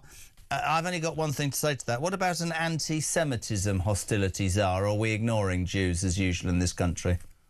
I don't think we need any of these czars. What we need is to be proudly who we are, proud British, and be sure of our identity. And the flag symbolises that. And if we can't any longer proudly fly our flags, then we are truly lost as a nation. And you know, when this stuff really, really matters, it really matters at a time of war, when a country is under attack. Luckily, the UK is not at the moment. But if you don't have a shared identity, if you don't have clear rules about what is and what is not acceptable on our streets, then as a country, you will fall apart and you will be completely exposed to the enemy. Whatever that enemy may be, you will be completely and utterly vulnerable and weak. And this is why the route that we're going down, allowing all this absolute nonsense to infect our public life, is really dangerous. I have to say, I am extremely concerned that we're actually allowing pro-Iranian regime marches on the streets of London, on the streets of the UK. People will take a different view of that. They will say, well, you know, it's freedom of protest. I think there's a line to be drawn when the world teeters on the brink. There is a line to be drawn with these protests. It is time we re-establish who we are and what we allow. And some of that is uncomfortable. But in very dangerous times, I think there is a limit to what people should be allowed to do. And dividing the country by going out and championing a regime that is that murderous, that says something very, very worrying about the types of people that we have brought in or allowed to spread their ideology to our own people. I couldn't honestly brilliantly put. I completely agree with every single line, as I know many were. Thank you so much as ever. We'll keep with you all week. Want to make sure that everything's good for you in Dubai. Really appreciate your honesty. Isabel Oakeshott, Talk's international editor there, 7:20. It is Monday morning. We're live across the UK. Hello to Keith, who says, morning, Jez. So the UK Army are looking into the troops wearing makeup. Come the day of putting boots on the ground in some far-off land, will it be heels on the ground? How will they get there? HMS Petticoat, I'm guessing. Christ, I'm having a bad morning. Hello, Wendy. Morning, Jezza. This is Wendy from Birmingham. I'm just about to board HMS Dragging Its Feet. I got my makeup done. I've had my hair highlighted. I got my heels on. I'm ready to go to war. What an absolute crock of crap. Keep it up, Jezza. Keep shaming these people. The news beast awakens. The Jeremy Kyle Breakfast Show on Talk.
Police are currently dealing with an incident as for Leicester and the A46 at junction 21A, which is partially blocking the carriageway and causing congestion between Stand by for 3 powerhouse 69 at junction 21 and Lakewood Lays in Oxford Church south on the M40. The carriageway now blocked on this morning's accident between junction 9 for Bicester and 8A for Oxford services, and Long Lays and S6 heading out of Basildon on the A13. That's still partially blocked following an accident just after Pitsea flyover. Across the UK, on DAB+, on YouTube, on your mobile, and on your side. This is Talk. Very good morning to you, 7:23. It's Monday the 9th of March. This is Talk, the home of common sense and free speech, and you're waking up to the news that Starmer said no to Trump, then he said yes in a humbling phone call. Trump doesn't want our boats, but Starmer's sending one anyway, an aircraft carrier that doesn't work, so the French need to make sure they come with us, honest to God. It's a nightmare. The Labour MPs and the backbenchers, they're up in arms. Cancel the King's visit. Trump's a bloody disgrace. It's all going on. The thing that's really got you this morning is an army review into whether male soldiers can wear makeup into combat and how flying the flag in a leaked overdraft in a leaked government draft says that it's their new social cohesion policy. Flying your flag is utterly disgraceful. It's about excluding and intimidating, and the government have announced this morning they're going to have a new anti-Muslim hostilities czar. No mention of anti-Semitism. Morning, Mark in Yeovil. Money for nothing, exactly. No money here, sir. No care, no fear. Dire straits with the United States, absolutely. This is the TikTok video that's awful. Tony from London, breaking news. Apparently the new ruler of Dubai, Mr. Khomeini, has signed a 1 month 0 hours contract to be... did I say Iraq? Did I say Iraq? What do you mean Dubai? What are you talking about? Oh, I said Dubai. Jezza, apparently Mr. Khomeini has signed a 1 month 0 hours contract to be the new leader of Iran. Fantastic. Morning, Jez. How on earth was Starmer intending to have our armed forces lead and police Ukraine when our military is such a shambles? Ben in Newark, I agree. Morning, Jez. Kerry. Quick note this Monday, the woke left really needs a reality check. When they have bullets whiz past their heads, they will suddenly realise that their obsession on gender, race and religion are in reality not really important to people running towards you who want to blow your head off. Morning to Brian. Royal Navy readiness is nothing, Jez, to do with what previous governments have done. Any deployed carrier needs the protection of at least 2 destroyers and a frigate. Currently, both carriers are in maintenance, along with 5 out of 6 destroyers and 6 out of 8 frigates. This is bad planning. We're screwed. Jezza, now we know why our warships are delayed. They're waiting for them to get their HMS Dragon. Absolutely. It's an HMS Dragon! Oh, my God, I didn't realise. That's brilliant. Jez, isn't it HMS Duke of York that normally uses a French escort, says Spencer in Hornchurch? Very good. Kevin in East Sussex. Do we really want our soldiers to carry handbags instead of hand grenades? Probably. Dan, Yvette Cooper was asked yesterday if the aircraft carrier was going to the Middle East and said government can't comment on operations for security reasons. Is she stupid? I think we'll all notice bloody huge military ships heading to the Middle East. What, is she blind or something? And Keith in Oswestry. I think you're being a bit harsh on the army, allowing soldiers to wear makeup, Jez. My father went to war wearing a skirt. Oh, yes, sorry, he was in the skirt. Well, of course he went. He was wearing a sporran. Have you ever worn a kilt? Have you ever worn a kilt? No, he's Welsh. Christian's Welsh, by the way. Morning, Danny. Good morning, Jezza. Great show as usual with the girls. So, what's going to happen during the World Cup regarding the flags? Are we all going to be racists? Are we all going to be anti-Islam? Or are we going to all be scaring people with the flags celebrating England in the World Cup in America? It's pathetic. So, at home, I've got the Stars and Stripes in my garden, and I've got the flag of St George. And what? I don't care who I upset. Ian says, the other side to the argument, flags are a matter of context, Jez. You won't read this out, yes you will. When I drive through some streets and they're lined with the Union Jacks on lampposts, they're saying foreigners not welcome. Well, they're saying them on them. At a British Legion meeting, they're saying proud to be British. There's a difference. But what do you base that on, Ian? Are you saying that when you drive through some streets, they're lined with the Union Jacks on lampposts and they are saying foreigners not welcome? What's the context? Has he got let me know, because I'm confused by that. John says, there seems to be more Palestinians in the UK than in Palestine, based on the amount of flags that I see. There seem to be more of them than there are English flags. Julian in Newport, I can't read that. Can I read that? No, you don't want me to read that. Michael, Trump should be the one to cancel the King's visit because Starmer will try to exploit it to show how good the special relationship is. Couldn't agree more. 7:28, it's a Monday. Delighted to welcome our next guest, Chief Political Writer at Spiked. We love him, Brendan O'Neill. Welcome to Monday. Have you got your makeup ready? Got your makeup ready? Got your makeup ready? Yeah, pile it on. Mate, I don't know where to start today. Let's start with with that, whilst the world teeters on the edge of real trouble, oil going through the roof, the impact it will have on people's lives, army chiefs are busy launching a review into whether male soldiers can wear makeup. And changes could see our servicemen and women wearing makeup with long hair, hair extensions, painted nails and earrings. I'd just like your response to that, Brendan. I mean, what can you even say? You know, the world is in flames as wars are breaking out all over the place, including a war that we are supposed to be involved in at some level. And yet we're talking about soldiers putting on lipstick and eyeliner, male soldiers. You know, it's preposterous. But the exact same thing happened when Russia invaded Ukraine. And around that time, 3 years ago, there was some army consultation about pronouns, why you should use the correct pronouns for gender fluid soldiers. I mean, we really have gone to rack and ruin. It demonstrates how much wokeness has infected our institutions and destroyed them from within. Couldn't agree more. And you look at that and you look at priorities. We'll talk about flags in a minute, but the show started this morning, Bud. People say to me, oh, you know, you're being anti-Trump. No, I'm not, anti-Starmer. I'll tell you what I'm being, right? There's a growing opinion in this country, and I'll give him this. Polls are showing that a majority of people did not want the UK involved in those initial strikes, right? That's a view, and that is an absolutely held view by many people, which is fine.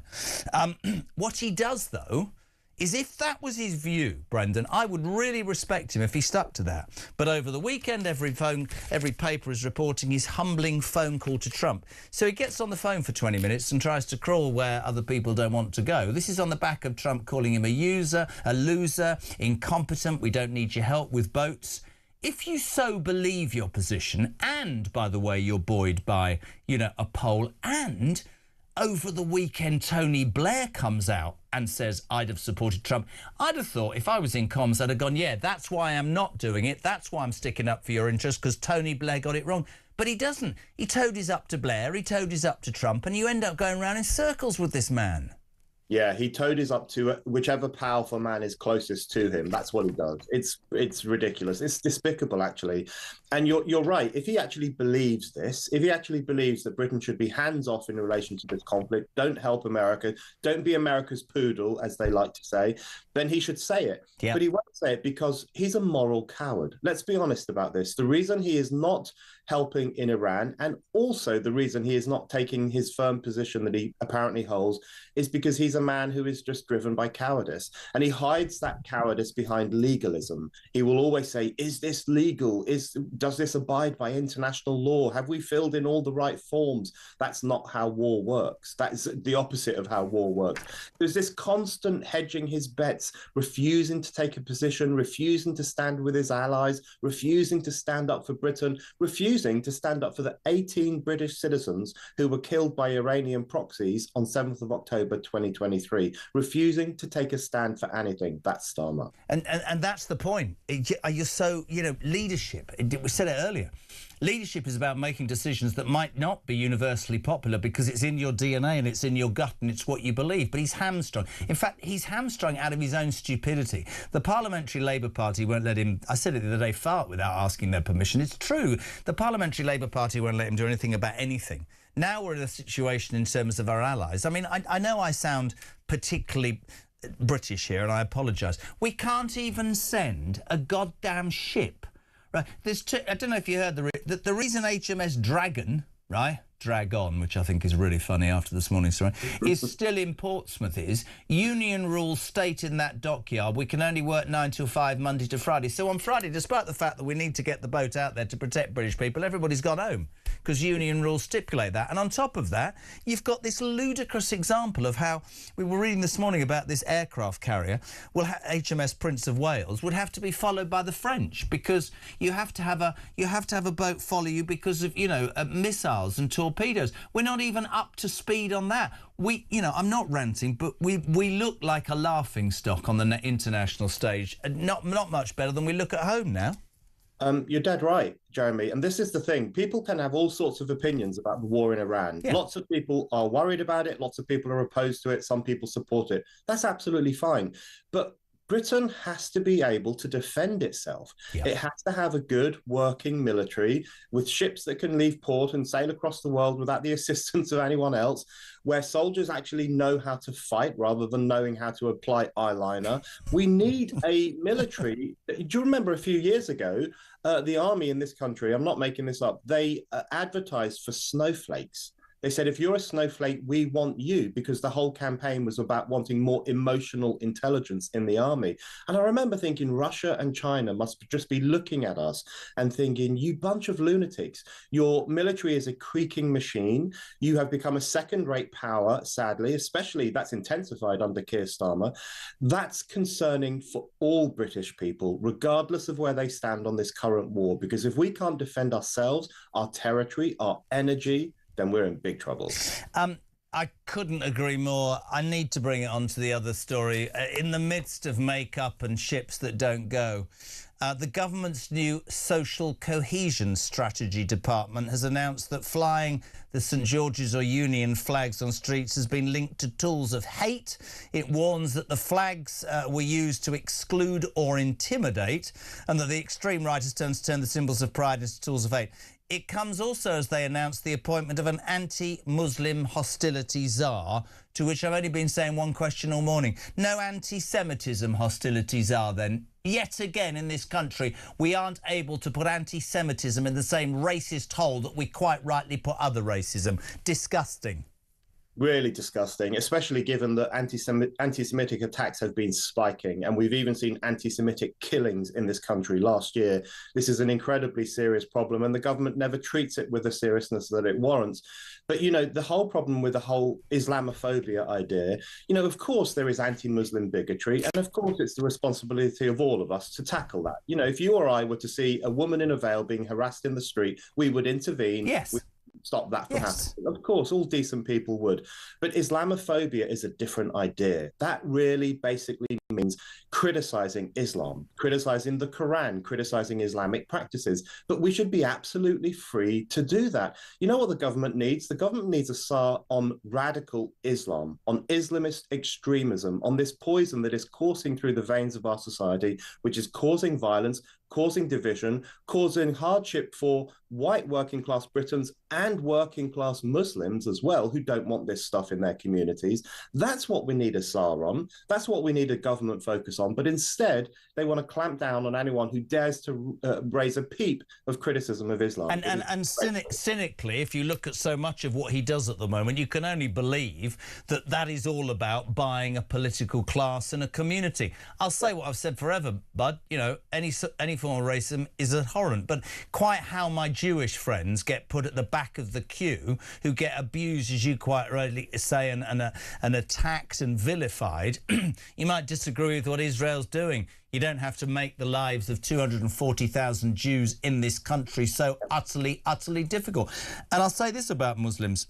There are millions of good Muslims. Why don't we ever hear from them then? Why don't they stand up? Why don't their leaders stand up and say, we don't agree with extremism? I've got a government that's too busy pandering to a minority because they fear that that speaks for the whole Muslim community. No, it doesn't. So you know what, Muslim community? Jump up and decry the extremists, because that would help the situation, wouldn't it?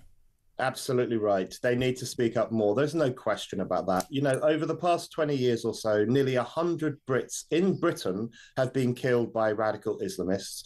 We've seen radical Islamists on the streets praising the leaders of the Iranian regime, praising Hamas, celebrating the mass murder of Jews in Israel. We've seen so many expressions of the Islamist poison in our society.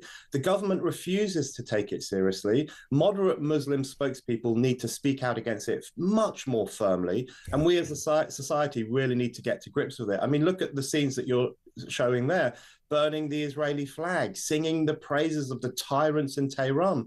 I don't want this in my country, and I want people clamping down on this and making it clear that these are alien moral positions that British people do not welcome. And this is what I mean, just to finish, I'm so with you. You can be arrested now for flying the Union Jack or the cross of St George, because certain people have decided that they're tools of hate. But you can set fire to an Israeli flag. Whatever you think of Netanyahu, wave the Palestinian flag, and everybody in government's going to say, do you know what? We don't want to upset you. Well, what about the British people who are being upset on a daily basis? What's wrong with saying that? Yeah, you know, calling the Union flag or the St. George's flag tools of hate is disgraceful. And, you know, there's a class element to this. The reason they're scared of those flags that went up last summer is because they went up in working class areas. Yeah. And there is this prejudice that thinks that working class communities are racist bigots. It's so disgusting. But, you know, the best example of this is Tower Hamlets in London, where they ripped down all the Union flags within 48 hours last summer. This is a place where the flag of Palestine flew for months after 7th of October. So there are parts of Britain where it's easier to wave the flag under which 1,000 Jews had just been murdered than it is to wave the flag of Britain itself. That is deeply worrying. We can't stop the fight, mate. It's great to have you on. We love you. Brendan O'Neill, Chief Political Writer at Spike. Thank you so much indeed. 22 minutes to 8 o'clock. Here's Pete. He said it's great. How about a bill to stop hatred towards ordinary British people who just want their country run properly? No, we can't do that, Pete. That would be awful. Morning, Tone. Morning, Jez. Tony from Worcester. Just with regards to everything that's going on, mate, I don't think it's down to Keir and the Labour Party being inept. I think it's a plan to show us as being so damn beaten and weak and to have such a bad relationship with the United States that they want us to rejoin the European Union.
Across the UK, on DAB+,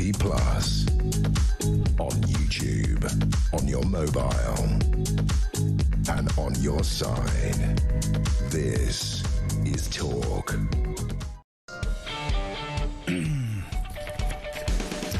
Welcome back, 20 to 8. We're live across the UK. A very good morning to you. It's March the 9th. It's a Monday. You're waking up to the news that Donald Trump and Keir Starmer, as are, loggerheads. Donald making quite, we don't want your boats. You haven't been here. But don't worry, because Starmer got the phone yesterday and has been crawling on his hands and knees to make sure he gets back in the Americans' good books. And I'm going to keep saying this all day. Many people in this country disagree with the war. Right? Fine. That is your right. I don't agree with it, but you're right. If that's the case, Starmer, and you've got public opinion on your side, stick to your bloody guns, man. Why do you keep U-turning in almost everything? Labour MPs up in arms. They want the Foreign Office to make the King cancel his trip to America. But the really big news today is that we are going to send HMS Prince of Wales, which is an aircraft carrier, although Trump doesn't want it. But it can't go on its own because it's knackered and it might break down. And we haven't got any ships to send with it, so it's going with a French escort. I must apologise to the union at the dockyard in Portsmouth, because Tony in Southend says, Jez, the real reason why the dockyard can only work 9 till 5 Monday to Friday, and you're absolutely right, was because Labour signed a new contract in October 25 restricting dock workers' hours. It's not the union, it's the government. Brilliant. Tracy's in Chingford. Morning, Jez. Is Starmer trying to get people's back up even more by having money for nothing playing on his bloody TikToks like he's saying how proud he is about the boat people? Hadn't thought about that. Jess, I think Jess has nailed it.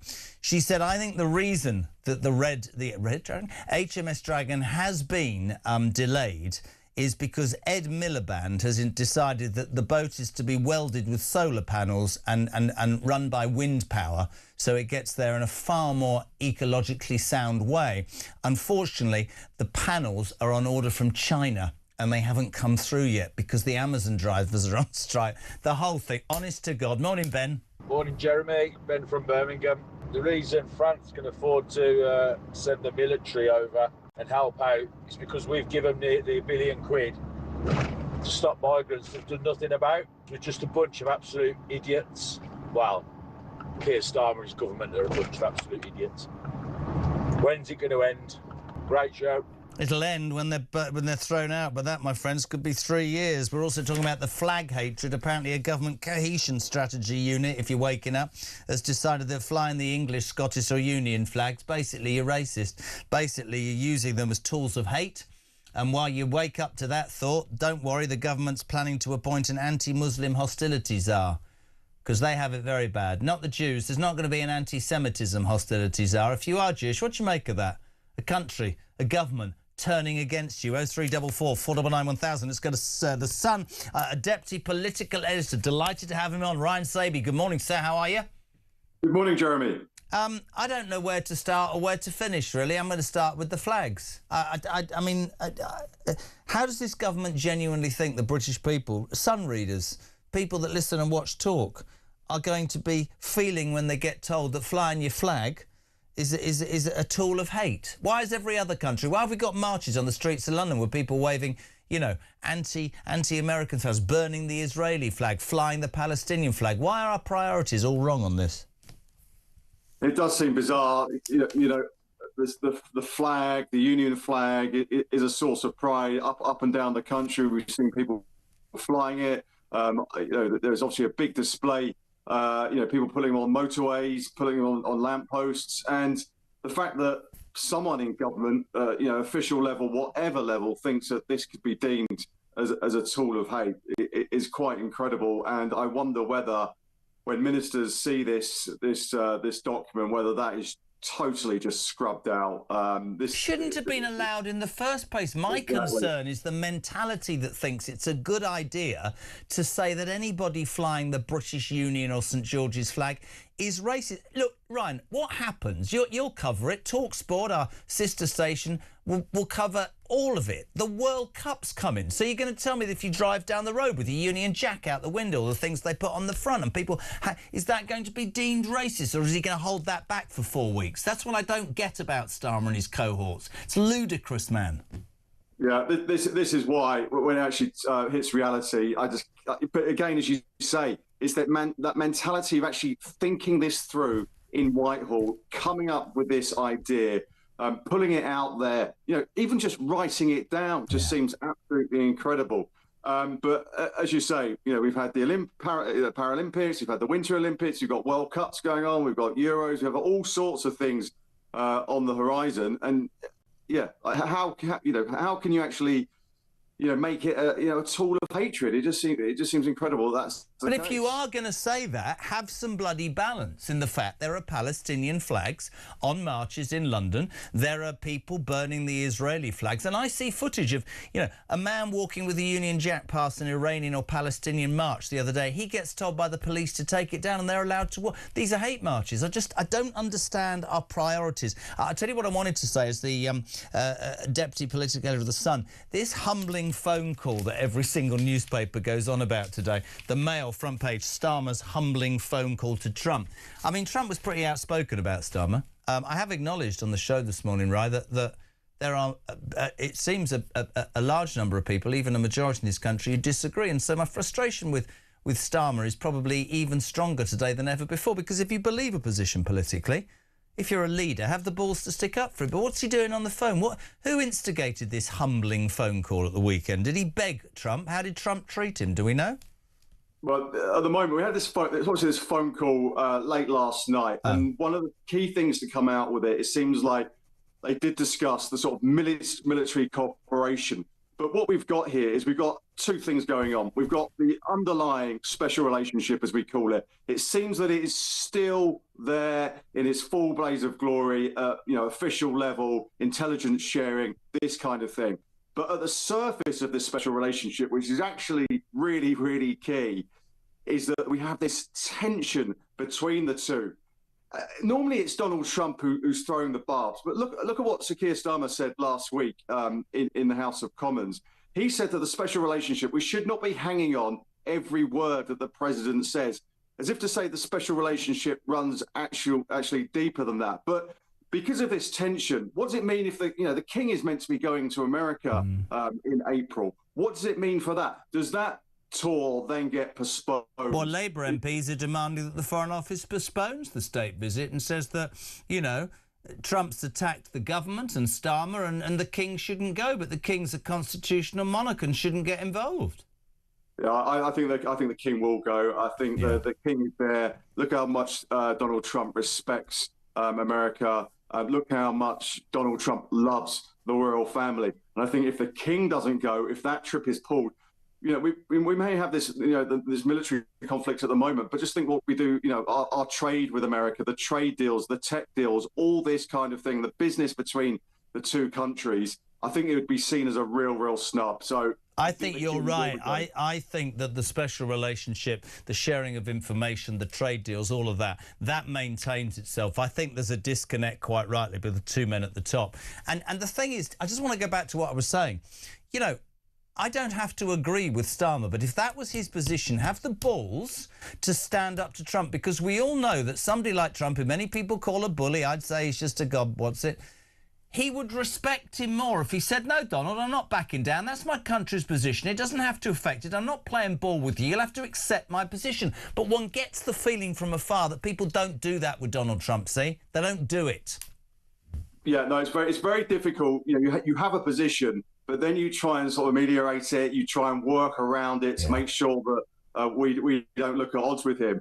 I think what happened, probably the worst thing the government did, is didn't really have that position where they could say, well, you can use our bases for something like refueling, or maybe to a lesser extent, and maybe not launching the offensive attacks. But I think we could have been a little bit more, could have been a lot more accommodating when it comes to America and launching their attacks. So I think politically, again, Keir Starmer's just far too deaf on the requests on the special relationship. And you had Tony Blair yesterday. Whatever you think about him over the last 25 years, he says that America, our greatest ally, and you've kind of got to be with them. But you know what, right?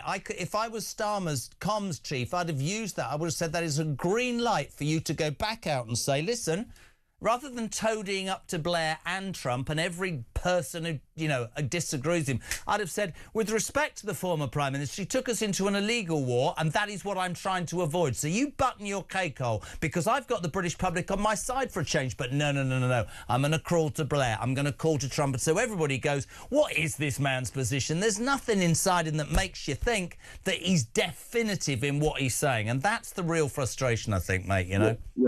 And last week we had Keir Starmer saying, we're not going to be letting America use our bases for offensive attacks, but we are still doing all this other stuff. They're still going to have F-35 jets that they're used. We're still sending, warships, or trying to send warships to the regions, still sharing intelligence. So halfway in, halfway out. And again, you don't please anyone. You don't please, politically your own MPs, those Green MPs those Green supporters you're trying to win over, and you annoy the most important man in the world, Donald Trump. So I think that his whole theory, Starmer, which is why I think he's so woefully inadequate in his position, is he tries to please all the people all the time, and he actually ends up annoying most of the people most of the time, and that's just in essence who he is, and that's the frustration. Can I just have a quick line from you as the deputy? I know, well, honestly, the army chiefs, whilst we're teetering on the edge of World War III, are busy launching a review. I'm sure you've seen the story. They've emailed all soldiers and dragoons and everything, asking whether they think it's okay that men can apply cosmetics and wear makeup in combat like women. The gender-free changes could see men wearing makeup, hair extensions, painted nails and earrings, whilst the rest of the world's trying to sort this out. That is more woke than the Blob, isn't it? What's wrong with the British Army now? God! Yeah, I mean, it seems like forever that the British Army have been used to wearing camouflage cream. It now seems they're going to be more used to wearing mascara. So I think some people need to buck up their ideas and just dismiss this survey straight away. Another thing to dismiss, Ryan, we love having you on, my friend. Great job at The Sun. Catch all of it in The Sun today. Ryan Saby, Deputy Political Editor. Let's rush very quickly to, are we indoors or outdoors? The bravery of the Shadow Cabinet, Julia Lopez, or even Lopez, Shadow Secretary of State for Science, Innovation and Technology. A very good morning to you. Welcome to Talk Breakfast. How are you? Good morning, Jeremy. I'm good, thank you. How are you? Oh, I spend most days ranting because it's getting harder and harder being me. Where do I start? We've only got 5 minutes. Apparently flying the English, Scottish or Union flag is using tools of hate, this government says, and they're going to create an anti-Muslim hostility czar, but not an anti-Semitism czar, Julia. Outrageous. Yeah, I haven't heard this flag stuff, Jeremy, but it sounds pretty nuts to me. I just heard what you were saying about the British Army. I'm sure this is not the generals and the troops, but the HR department's clearly got itself into a funny spot on this, and I think it speaks to the government's priorities. What the hell is going on? Whether Keir Starmer likes it or not, there is very serious geopolitical events underway, and he's sitting there fiddling around and not taking the crisis seriously. And it speaks to what happened last week with Rachel Reeves at the spring statement. She gathered everybody together, said pretty much nothing, no recognition of the fact that the world is changing around us. She should be looking at what we're doing on energy prices. She should be looking at how to fund the military, and they're fiddling around with all kinds of weird and wonderful things. Well, I couldn't agree more. I wouldn't call them wonderful. I think that they lurch from sort of nondescript disaster to nondescript disaster, and all of these things get pulled. Can I ask you quickly, for me, the focus of today's show has been whether I mean, a majority of people now think that we shouldn't have joined this war, and he's right, but that's not the point. Blair comes out and he toadies up to him. Trump calls him every name under the sun, and he spends 20 minutes crawling yesterday on the phone. Leaders lead. Starmer doesn't. He doesn't lead, he reacts. He's not proactive. That's what annoys me and British people so much, that he just doesn't seem, excuse the pun, Julia, to have the balls to make a decision and stick to it. I think that's right. It's important to remind ourselves the Americans and the Israelis weren't asking the UK to participate. They were asking for use. The US was asking for use of its own bases, and the Prime Minister said no under pressure from his own cabinet. And then the inevitable happens. Things escalate. Our own bases are attacked. There's a very worrying situation in places like Dubai, where British citizens are in peril, and the Prime Minister then has to row back and change his position. So he's all over the place. And I think if he actually understood what he believed, then he would know how to lead. But the problem is he's trying to sort of please different factions of his own party, dressing it up as national security, and we get the worst of all worlds. And just to finish, I'd love a reply to this.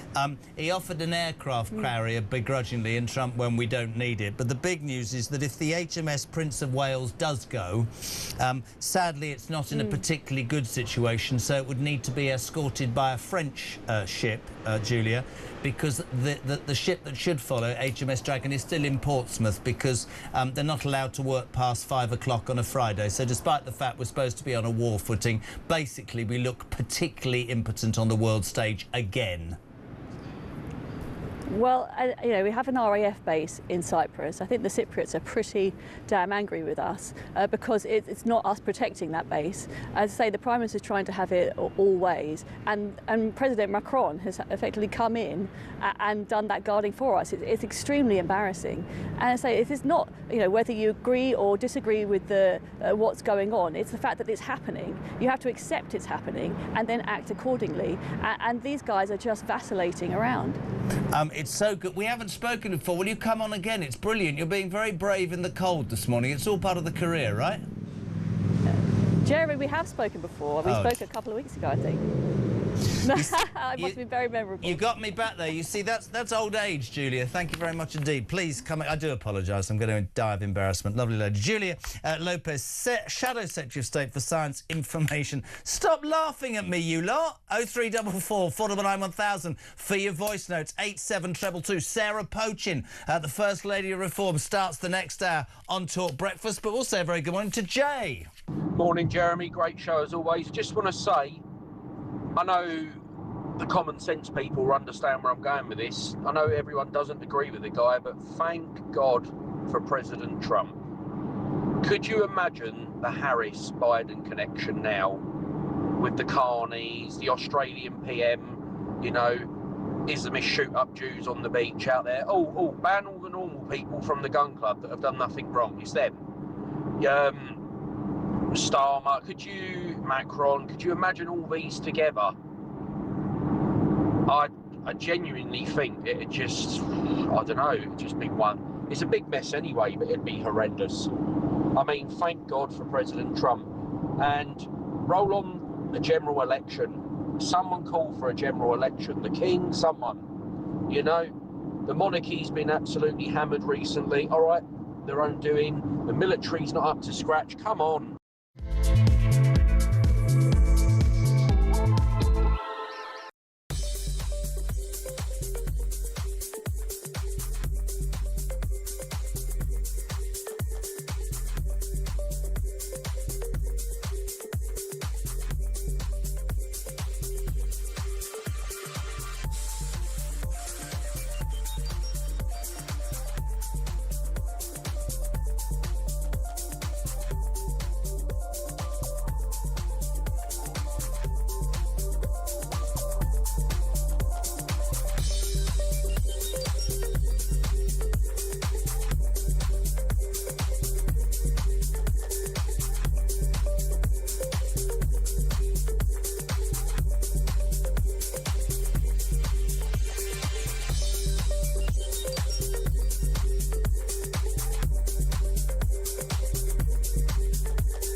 Not one tear will be shed over this vile monster. I can't condone the way in which he came to his very sticky end. I'm sure there will be a thorough investigation and that charges will probably follow. Ian Huntley, one of the most notorious and most wicked murderers of recent times in the UK. My thoughts, of course, remain with Holly and Jessica, those two beautiful young girls that he so wickedly snuffed out their lives, and everybody who loved them. Across the UK, on DAB+, on YouTube, on your mobile, and on your side. This is Talk.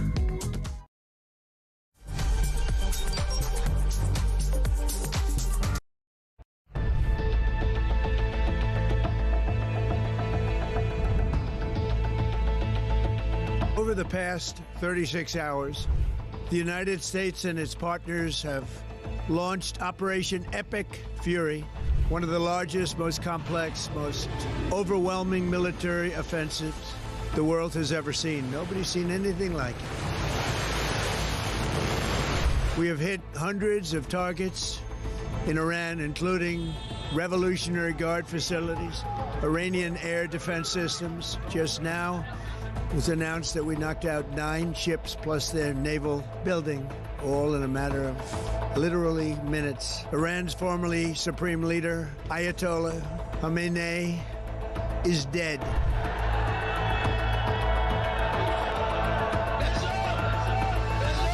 I spoke to you about the situation in the Gulf and explained that the United Kingdom was not involved in the strikes on Iran. That remains the case. The basis of our decision is the collective self-defense of long-standing friends and allies and protecting British lives.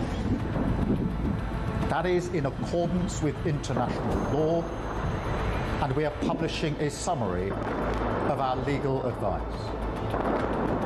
We are not joining these strikes, but we will continue with our defensive actions in the region.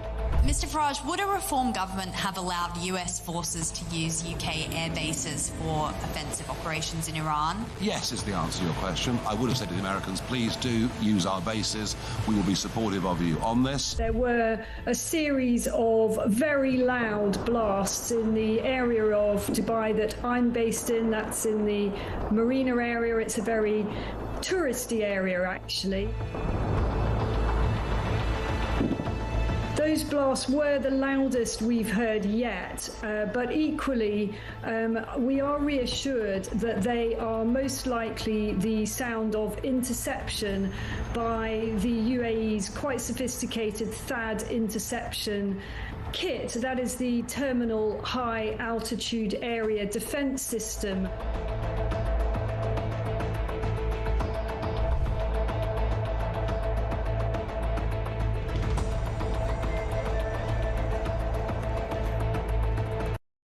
Across the UK, on DAB+, on YouTube, on your mobile, and on your side. This is Talk.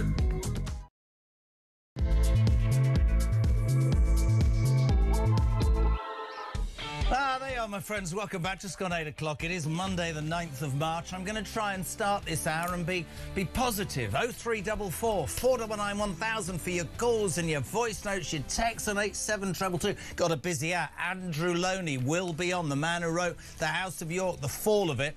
More info about the fallout from the Epstein trials. Also, by the way, his kids, Eugenie and Beatrice, are in trouble. We'll also get Lord Danner, Richard Danner, used to run the British Army, his latest on what's happening in, of course, Iran. But the news you're waking up to, I mean, I'm gonna really try and sell this to you.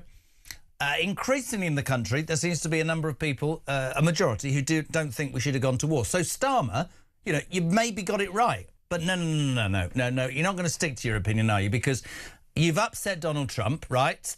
Own it. No, I'm not doing that. I'm going to have a really, really humbling phone call with him on Saturday, where I'm basically going to tell him, I'm so sorry, I didn't mean to upset you. Please don't increase tariffs, and I want to send my aircraft carrier that you don't want. So that's where he is, OK?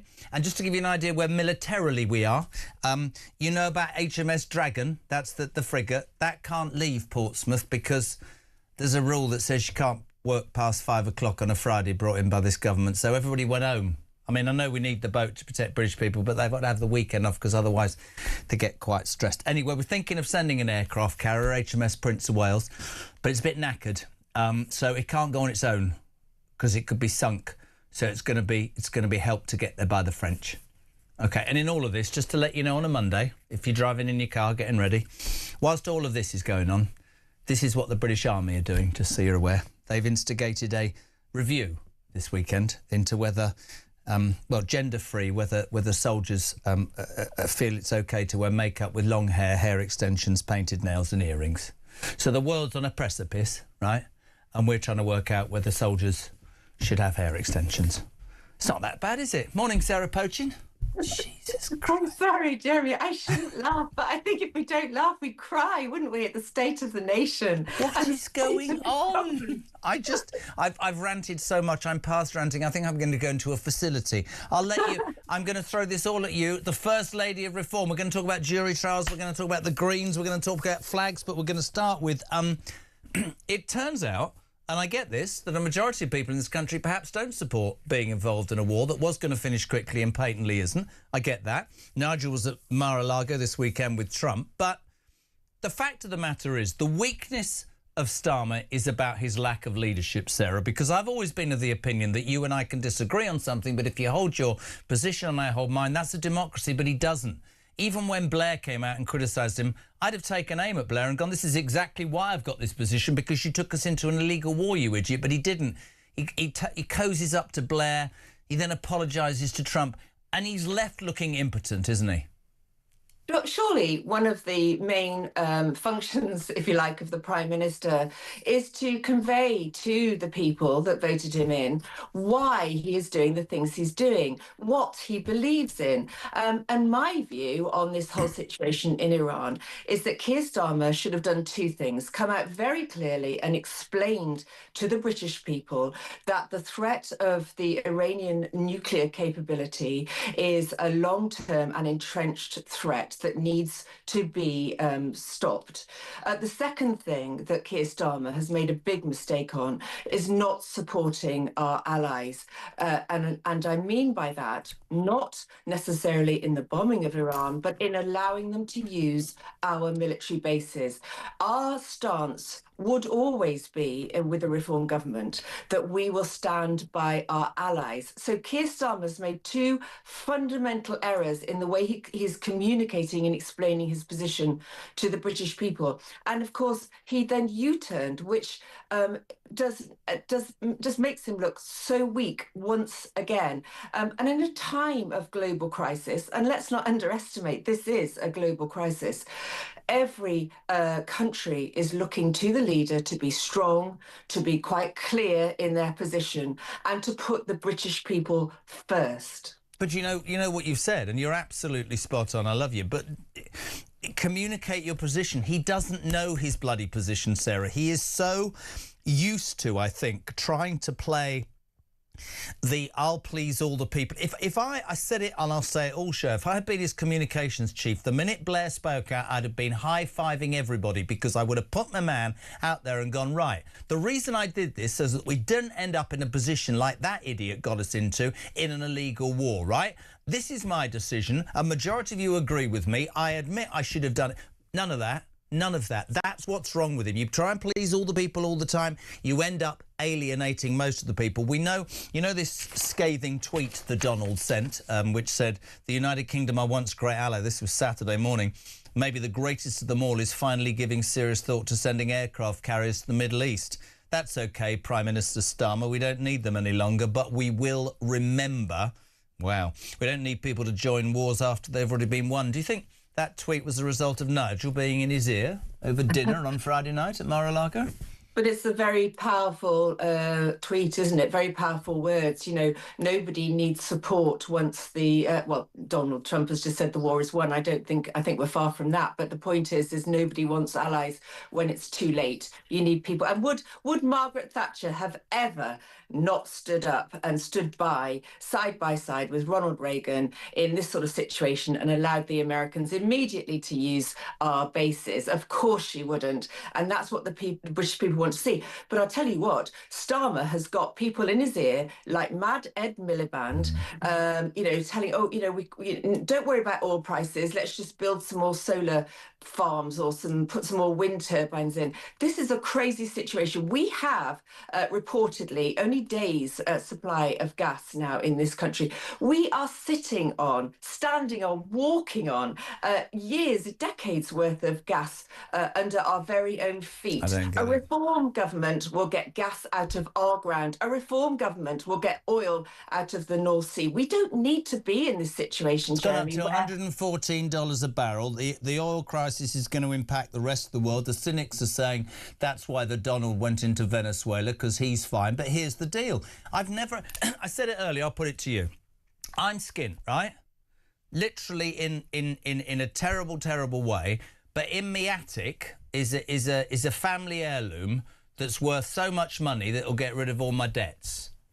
I'm going to sell it. No, we're not. We're not going to upsell it because it might upset Grandad. Sod Grandad, I'm selling it. I don't understand the theory that we're spending 10, 12 billion a month in interest on debts we cannot afford, and underneath, to coin the phrase that nobody likes, there's your money, liquid gold. It makes no sense to me. It makes no sense. But then so much of this government don't make any sense. Do you think, by the way, the Labour Party, some of the PLP are calling for the Foreign Office to postpone the King's state visit to America? Do you think that will happen? Or do you think it'll go ahead? Look, do you know what, Jeremy? I think the British people couldn't give a toss about the King's state visit to America. They're worrying about their energy prices. They're worrying about their bills.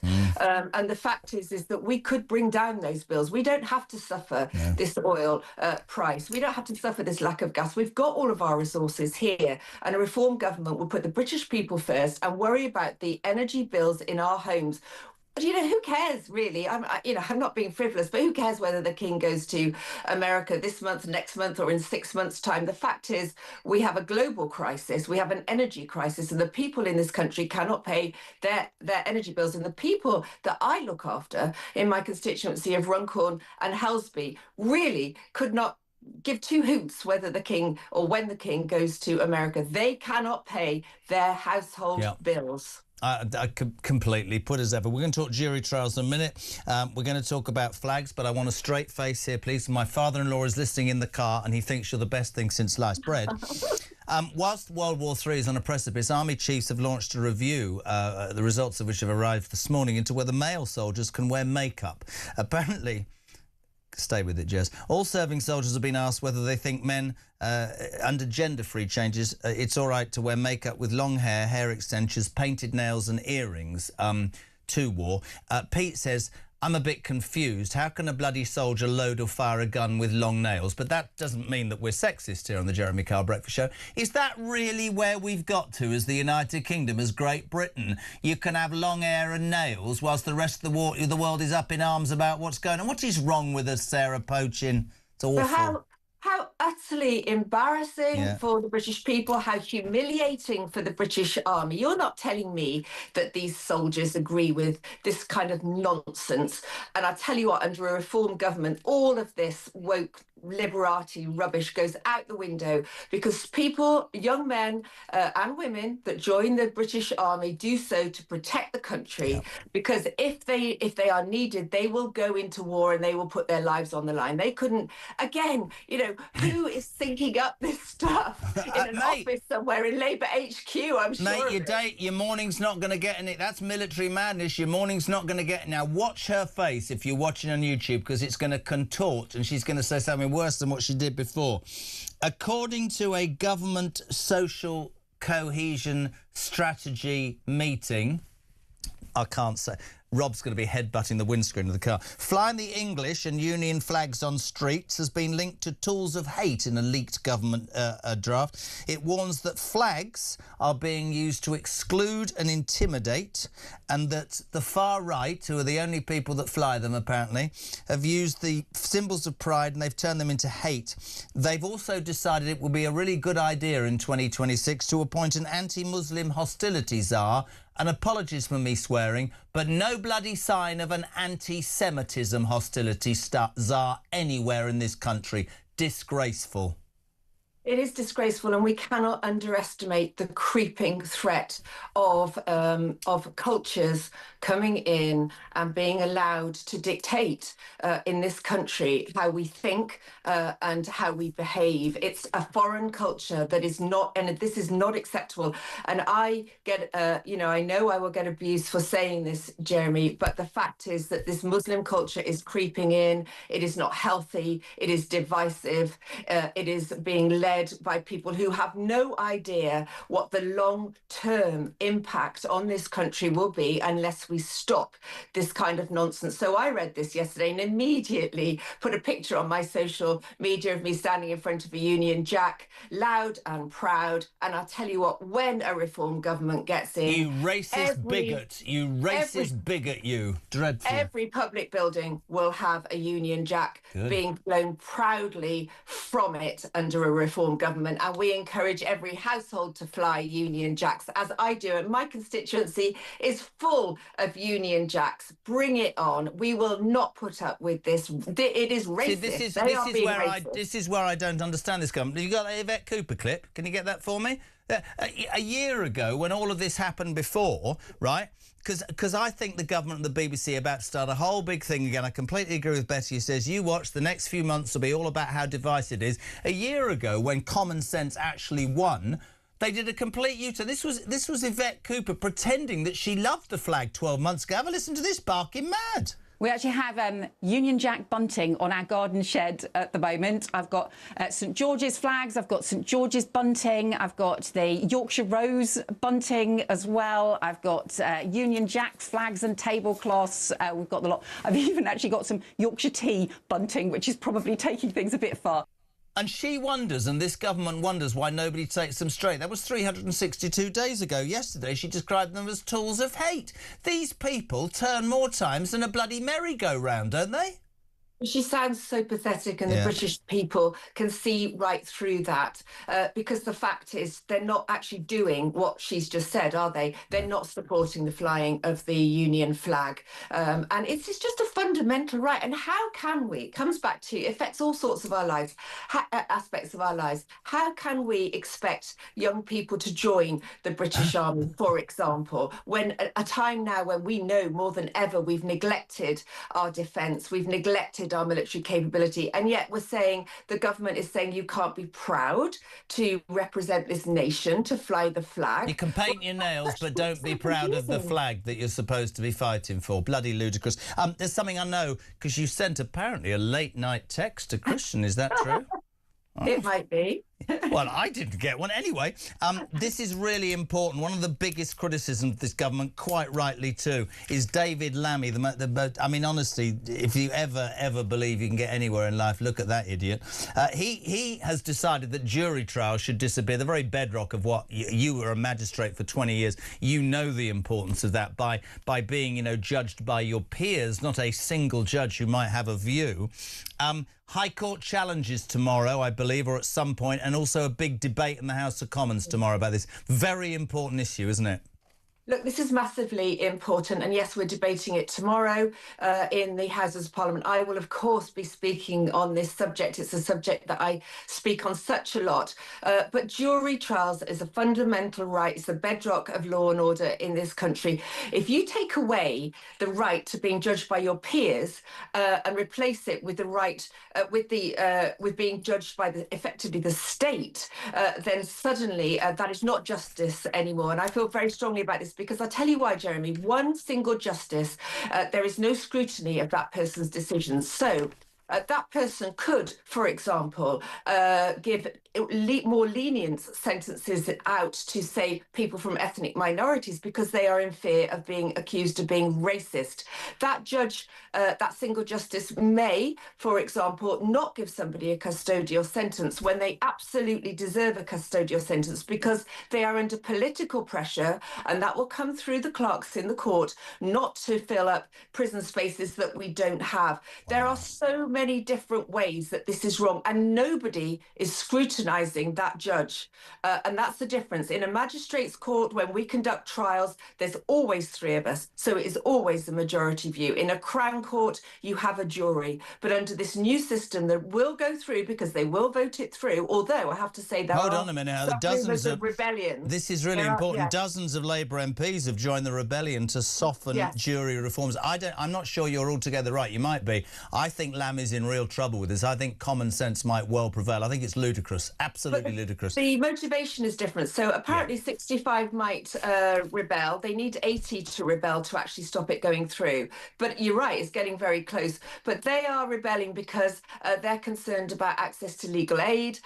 Those Labour MPs are concerned about restrictions to legal aid, for example. I am concerned about the fundamental right to be tried by your peers in this country, and the risks of one single person that is not scrutinised and the prejudice that he or she may have creeping into judgments, and that is not justice. Couldn't agree more. Love having you on. We'll be watching you in your silk blouse tomorrow in the House of Commons, giving it large, because you know all about that justice thing. Really good to have you on. Thank you so much indeed. Sarah Poacher, the First Lady of Reform, MP for Runcorn and Helsby, 8:20. Much more about the Royals back in the news. A photo of Andrew with a young woman on his lap. News that Harry and Meghan. Stuff about Netflix. A trip to Australia. Lots about Eugenie. There's only one person to get on after this boy. The man who wrote The House of York, entitled It's Gonna Collapse. Andrew Loney, who 3 years ago was threatened with everything when he wrote that. He's almost like Nostradamus when it comes to this. Everything he said has come right. He's next, live and exclusive on Talk Breakfast.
obviously two quite distinct things happening. One is what is happening in Iran, that initial US-Israeli decision, and then there's a separate thing, which is what's happening in the region. And what's happening in the region is you are seeing Iranian drones, Iranian missiles flying all over the place. And I've got to tell your viewers how shocked people are by what Iran is doing, because they aren't just targeting Israel. They're not even just targeting Israel and bits of the Gulf. They're targeting Azerbaijan, Dubai, they've been missiles. What Iran is doing is truly, truly reckless.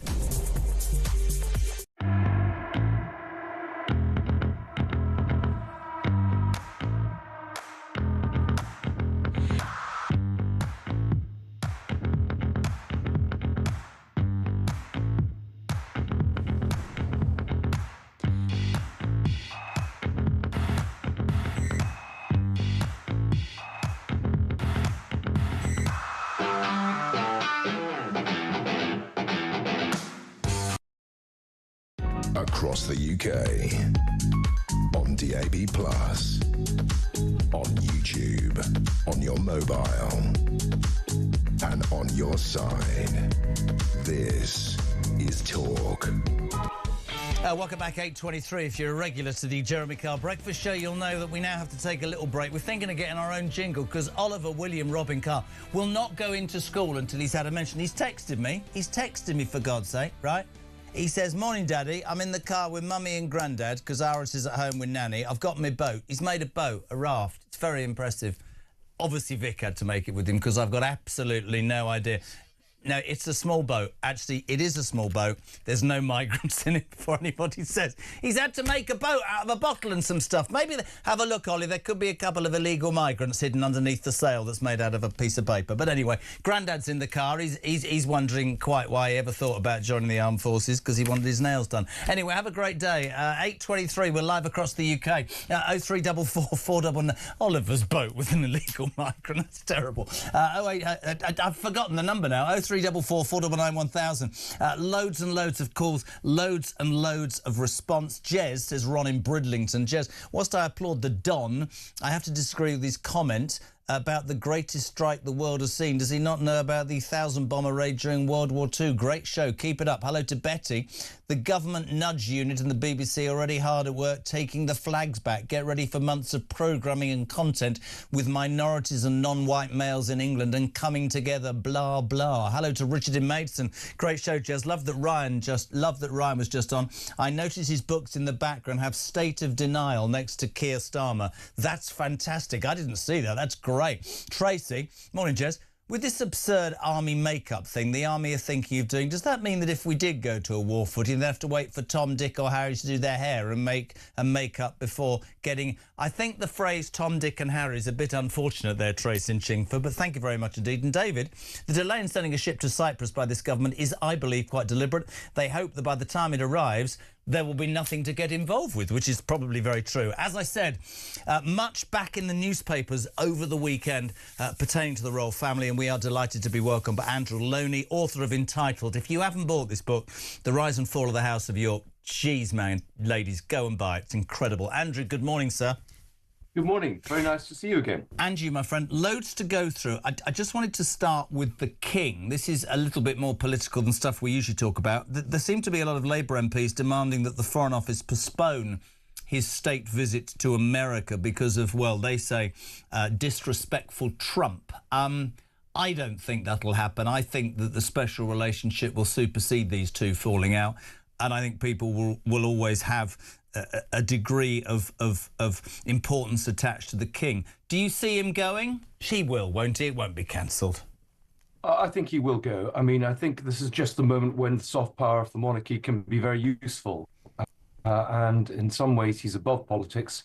As you say, this is a bigger question than just Trump's sort of shouting at Starmer one day. So, yes, I think that there are more important things at stake here than a little spat. Couldn't agree more. Can we get to, obviously, I mean, the Epstein files continue. You and I have talked about it. Over the weekend, there was another picture of Andrew with another young woman. You can see it there on screen, face blackened out. He's got his hands all over her. She does look very young. We heard also in the news just now that his former PA is ready to speak to the police.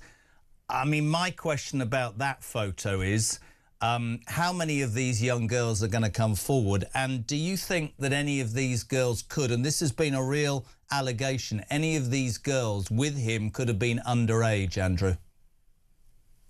Yes, I think there's a very strong possibility they were underage. I've certainly got evidence of underage girls, but I think the people who could really tell the stories are people like Charlotte Manley, the former equerry. Interesting, she's retired from her job at St George's. She wouldn't talk to me, but I think maybe she feels more obliged to now. And I think there are lots of these people who escorted Andrew would have seen these things, quite apart from the protection officers.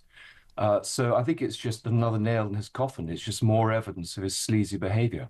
Underage girls, though, the monarch of England's brother stands or could be stands accused of having relationships with underage girls. And you're right. How do you... I mean, I don't mean... It sounds awful, but how do those girls get into palaces? How do they get into positions to be with him? How many people turned a blind eye to what is, if it's true, depravity, Andrew, depravity? Well, I mean, I think one of the problems is finding the girls and persuading them to talk, because I think a lot of them, for example, were brought in from abroad. They were pretty nameless, and we don't have records of who they were. And it may be difficult for them to prove that they were trafficked, in effect, into Buckingham Palace. But you're absolutely right. I mean, lots and lots of people were part of this whole network of girls that were being brought to Andrew and others, and they need to speak out now. I mean, he was getting girls also abroad on these trade visits, which were paid by the taxpayer. And again, they're diplomatic staff who will know the full story. So just paint a picture for me, because you've studied this. This has been your life. We pay as a taxpayer for the ex-Prince Andrew to go as a trade envoy to countries and spend his time cozying up, right, to foreign dignitaries, right? And he stands accused of having done all of that, that he not only... And he does... Let's make the point. He denies all allegations. OK? He does. He denies all allegations. But the case gets stronger and stronger. In that time, he'd get information from trade people and he'd pass it on to his mate Epstein, who might possibly get his plane to fly to whichever country Andrew was in and get him, allegedly, underage girls to have physical relationships with. Yeah, I mean, I talked to a senior member of UKTI, whom he worked for, actually yesterday. And, I mean, the concern in the there in the Foreign Office was that, you know, everything Andrew did was a complete waste of time. They were actually could have been better use the diplomats on other initiatives. And he would go there and he would disappear for a week, paid for in an expensive hotel. I don't know who allowed that, but paid for by us. And he would set up a whole series of separate meetings with people, often criminals, in order to basically do his own business. And the concern of the embassy was that there was absolutely no security. These people hadn't been vetted, and he was allowed to get away with it. So this is why I say it's actually a much bigger scandal than people realise, because he was abetted by everyone from the palace through government, through the Foreign Office, to do these things. And do you think, and listen, I loved her and I'm almost glad that she isn't here, but there is going to be, if this goes as deep as we all think it is, there's going to be criticism of the Queen, our departed monarch, because, you know, there you are, have 12 million, and how many times did she, I don't know, you can't be kept from everything, can you? But is it interesting to you that despite your digging, it was only after she passed that the reality, I mean, do you remember when she went to that memorial service and he walked down, I mean, that wasn't long ago, he walked down the centre of the church and the looks on the royals' faces, he was helping his mother. Do you think she knew how deep this went or not, bless her? Yes, I'm sure she knew. I mean, she was well briefed. Her private secretary was Christopher Guy was constantly approached by diplomats and others complaining about Andrew, and I think he would have passed that back to her. So I'm afraid, you know, she had her head very, very deeply in the sand. And it's just extraordinary that the people around her didn't try and deal with this. There have been complaints about Andrew from the very beginning of his trade envoy years. But we have to remember, I mean, she made him a Knight of the Garter, Vice Admiral in the Army, in the Navy, all after these allegations about Epstein surfaced. And she, in effect, was giving everyone two fingers, saying, "It's my son, I'll do what I want." He denies what I'm about to ask you, but this picture at the weekend of the young woman on his lap, Andrew, is this the first time, not to have his name associated with a paedophile in terms of Jeffrey Epstein, but is this the first time that his name has been associated with the word paedophile. You say you have proof of underage girls. If this is true, he denies all the allegation. That makes him no better than Jeffrey Epstein. Absolutely. Well, I mean, he was called Ponce or Nonce at school. But yes, there's plenty of evidence about underage girls. We haven't got the photographic evidence in the same way as we have now. I mean, what I find so extraordinary is that he would be photographed like this. He clearly didn't care. Did he know, though, this is a stupid question maybe, are these secretly taken photographs? Because he always seems to be smiling at the camera, the most naive person I've ever met in my life. I don't think these are from a hidden camera. I think that Peter Mandelson may have been. But, I mean, I don't think he or Sarah Ferguson really thought that Epstein had done anything wrong. I mean, the fact that they were very happy to stay with him, take his hospitality, introduce their children to him and to others. I mean, P. Diddy and Peter Nygaard, other people who were charged sex offenders. They didn't seem to think that was a problem, which is slightly ironic, given that they laundered their reputation through charities dealing with trafficked women. Are you Andrew Lowney calling Prince Andrew, the ex-Prince Andrew, a paedophile? Well, I think if you wait for my paperback, there will be quite a lot of evidence of his dealings with much younger women, yes. Wow. Something you said to me some weeks ago, which, I mean, I do call you the Nostradamus of this, because you managed to foresee this such a long time ago, my friend. You tore a strip off me some weeks ago when I said, what sort of woman takes her young 6- and 8-year-old kids to see Jeffrey Epstein? You went, no, Jez, actually they were 18 and 20. And you've talked incessantly about Eugenie and Beatrice being mired in this horrible mess. Over the weekend, Eugenie stepping down from an anti-slavery charity as it scrubs her name from their website. Is their life about to crumble, Andrew, in your opinion? They're still reeling, apparently, from not going to Royal Ascot, if you talk about priorities, man. Yes. Well, I mean, we also had a story of monies that were being paid into their account by the Rowlands, £50,000 each. And these are the sort of stories I think that will begin to emerge. I mean, it's quite clear the royal family are trying to contain this problem to the York family. It's a way of putting up the firewalls around the king, because we've discussed the problems for the king if he's found to have actually protected Andrew, to known about these allegations and done nothing about them. And so I think the York family are kind of being thrown under the bus to protect other members of the family. Well, it's really interesting because it's always, some of it's quite shallow. In the press last week, the girls alleged to have been blindsided by the royal family's lack of an invite now to Royal Ascot, which, whatever you think about it, is a big, big social thing. They must be aware. You only have to see them being followed by the press getting coffee. They must be aware that, sadly, they're going to be tainted. But your issue is that actually you're not sticking up for the Yorks, but they're being thrown under the bus because this is a bigger problem for the British monarchy. Is anybody absolved of this? Kate and William, I suspect. The rest of them are up to their necks in it, right? Yes, I found no evidence to support Kate and Catherine and William. And indeed, I don't think other members of the royal family, I mean, Edward or Anne or any of these people are involved. But I think, unfortunately, the king does seem to be involved in trying to suppress this story. And I think, you know, this is going to eventually emerge and he's going to put him in a very difficult position. If we're saying the entire York family is rotten, which I think you are, Fergie, I mean, I read, I mean, again, completely oblivious to what's going on. Accusations at the weekend that she was cruel and overtly betrayed the Queen, but hawking her story, Andrew, around New York, apparently, via publishers, wants 1.5 million quid. She ain't getting a penny, is she? Not at all. Well, it doesn't seem to have worked, which surprises me, because there's always a publisher who's looking for a quick buck. I mean, I think that would have sold. But, I mean, she is a pretty discredited figure. But she's a chancer, and she calls herself a fighter. She will find some way to come back, and she has no shame. So this doesn't surprise me at all. But I think the thing we've learned is you can't trust a single word she says, and that, I think, is the problem. Would you say that about... I mean, I said it myself. Do you think the entire York family is rotten to its core?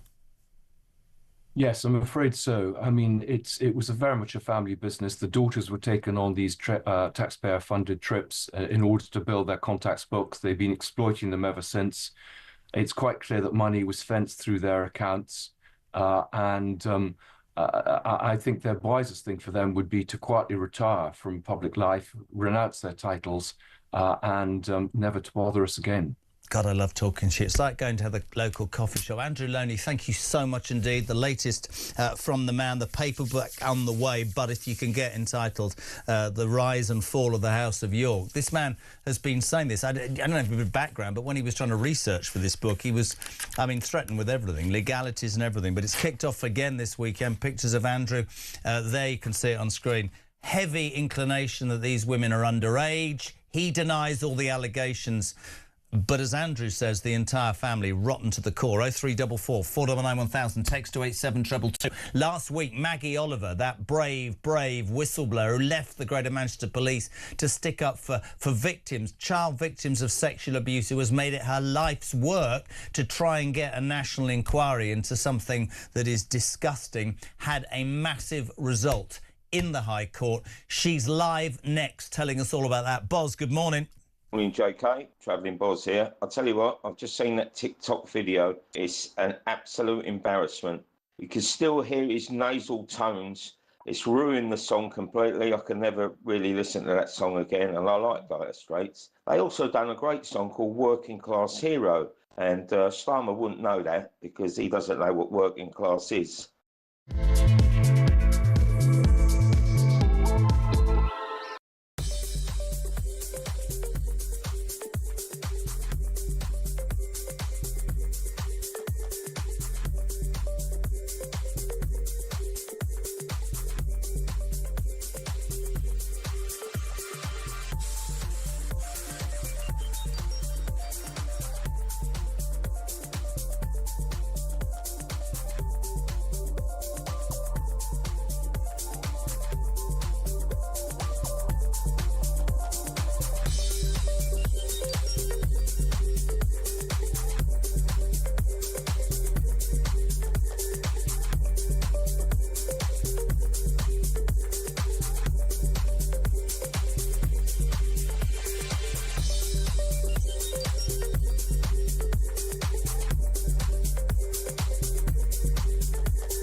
Across the UK, on DAB+, on YouTube, on your mobile, and on your side. This is Talk.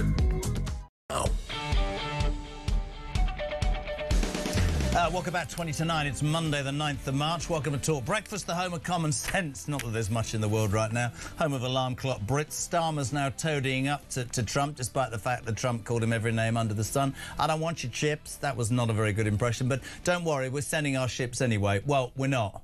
One can't leave the port, HMS Dragon. That's quite funny when you hear the next story. That can't leave because nobody works after 5 o'clock on a Friday and it's not ready. We are sending an aircraft carrier which is knackered. That's got to be escorted by the French in case it sinks. That just about sums up on the day that we've announced that the British Army are looking into a review of, gender-free changes. They're going to ask most of the men and women who fight for this country, not that there are many left, if they're happy wearing makeup with hair extensions, painted nails and earrings. It's really important at times of war to make sure that you know, you look your best. You can imagine, can't you? I'm sorry, I can't go into combat and have my nails done. 0344 499 1000. Morning, Paula. Does anybody believe the guff that he comes out with? These TikTok videos are excruciating. Oh, my God.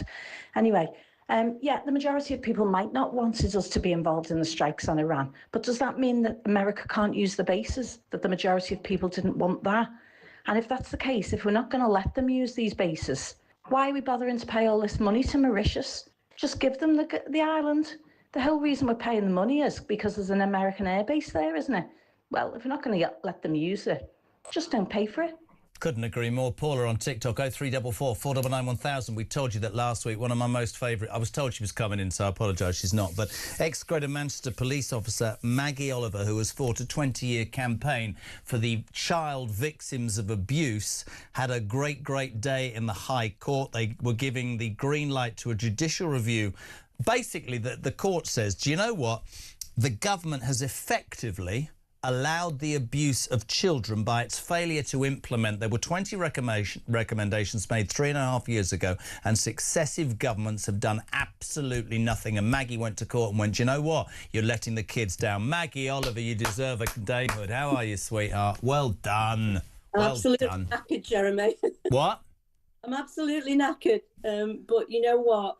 It's worth it. It is worth it. It's such a huge message, I think. I think it's a huge message. And, you know, I'm really, really grateful to the judge, Mr. Justice Kimblin, because in all honesty, Jeremy, when I came onto your show last week, I knew that the odds were massively stacked against this, because in law, there is no legal obligation to implement recommendations of any national statutory inquiry. But from the moment we walked into the High Court, it was very clear that Justice Kimblin felt like a human being. And this really is not about the law, Jeremy. It's about what's right and what's wrong. And it's about protecting future generations of children from all kinds of abuse. And I know I go on a bit, but I think a really, really important quote to remember when you look at what we're trying to do here. Right at the start of it, long before it started, Theresa May, I'm going to read it because I can't remember it. Theresa May said in the House of Commons, we have a once-in-a-generation opportunity to do something hugely important. Together, we can expose what has gone wrong in the past, we can prevent it going wrong in the future, and we can make sure people who thought they were beyond the reach of the law face justice. Absolutely. And actually, that's what we're trying to do. And Justice Kimblin, he sort of said we didn't have grounds on a couple of the points, but that there was a legitimate expectation throughout the whole country. But after promises like that, and Yvette Cooper last year saying she was going to publish a timetable for implementing all these recommendations before Easter, none of that. And then Jess Phillips saying we're going to do this and that.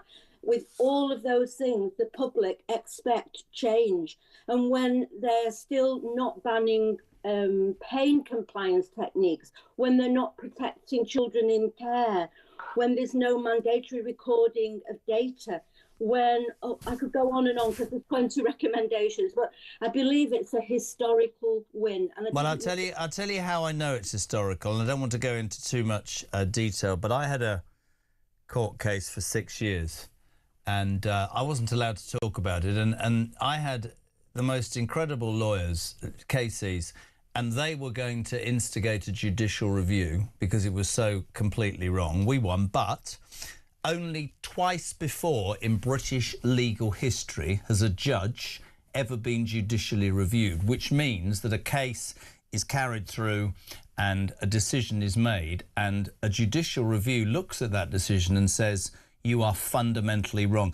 I, like you, salute this judge. I'm sure there are forces. Listen, you and I probably sound conspiratorial. I don't, but I don't mean to. I don't know how. Just in the basics between right and wrong. 20 recommendations 3.5 years ago. A succession of kids from all sorts of backgrounds whose lives have been ruined, who will never, ever be the same again. And the establishment, and I'm just being honest, as far as I can see it, as high as it goes, have covered it up. So fair play to him. And I mean, what can the judicial review, what do you think it will find out? I mean, you said just now you believed you weren't going to get the result you did the other day. Do you think this judicial review will work? You know what, Jeremy? In my heart, I think probably not. I think at the end of it, the letter of the law will say that it's up to a government what they deliver. And I wanted that message to be very clearly understood by every victim who might be considering putting their faith in this new statutory inquiry. Because the problem is that all these politicians want to get brownie points and ticks in boxes for having an inquiry, but then they slide away into the ether when the inquiry's over. They've had their brownie points. They don't actually care about what happens going forward. I just care, and my team at the foundation, we care about the future of children. Well, I was going to ask you, actually. I mean, I'd love, and I'm going to say this very slowly because I'm sure there are lots of people who don't know this is the case. This woman is fighting, it seems, the whole world. I mean, tell people how you feel that the government's grooming gang inquiry, when it happens, will not, underline, investigate the role of race or religion, will cover all cases, it won't, only a select few, and it will not push for prosecutions of people accused of a cover-up. Three of, in my mind, who's covered it up, right? It should be everybody looked at, and it shouldn't matter the colour of your skin or religion. Everybody should be brought to task. It's not going to cover those. That smacks even bigger cover-up, doesn't it?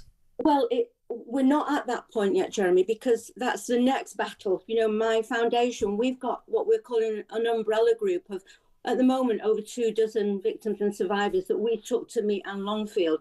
On Friday, we submitted our comments on terms of reference, but what our lawyers have said, actually, is that those alleged draft terms are actually not draft terms, and we want an opportunity to contribute to, before the final terms of reference come out, all the survivors we're supporting and many, many others throughout the country have to be heard.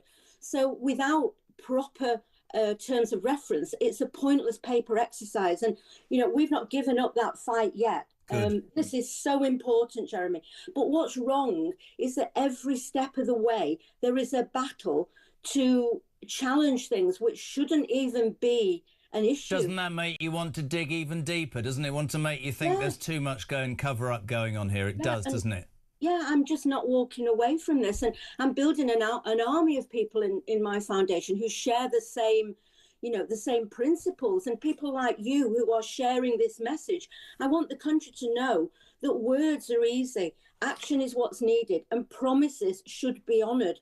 And if we don't get this, well, we can get it right, but at the moment there is no will to do so. Let me assure you of one thing, not only our support, but also the opportunity to answer questions. I've got to ask you this, and I've got to move on, Mags, and you know I love you. Yeah, no, I know that. In your mind, how much has race and religion played a part in the rape gangs of underage girls?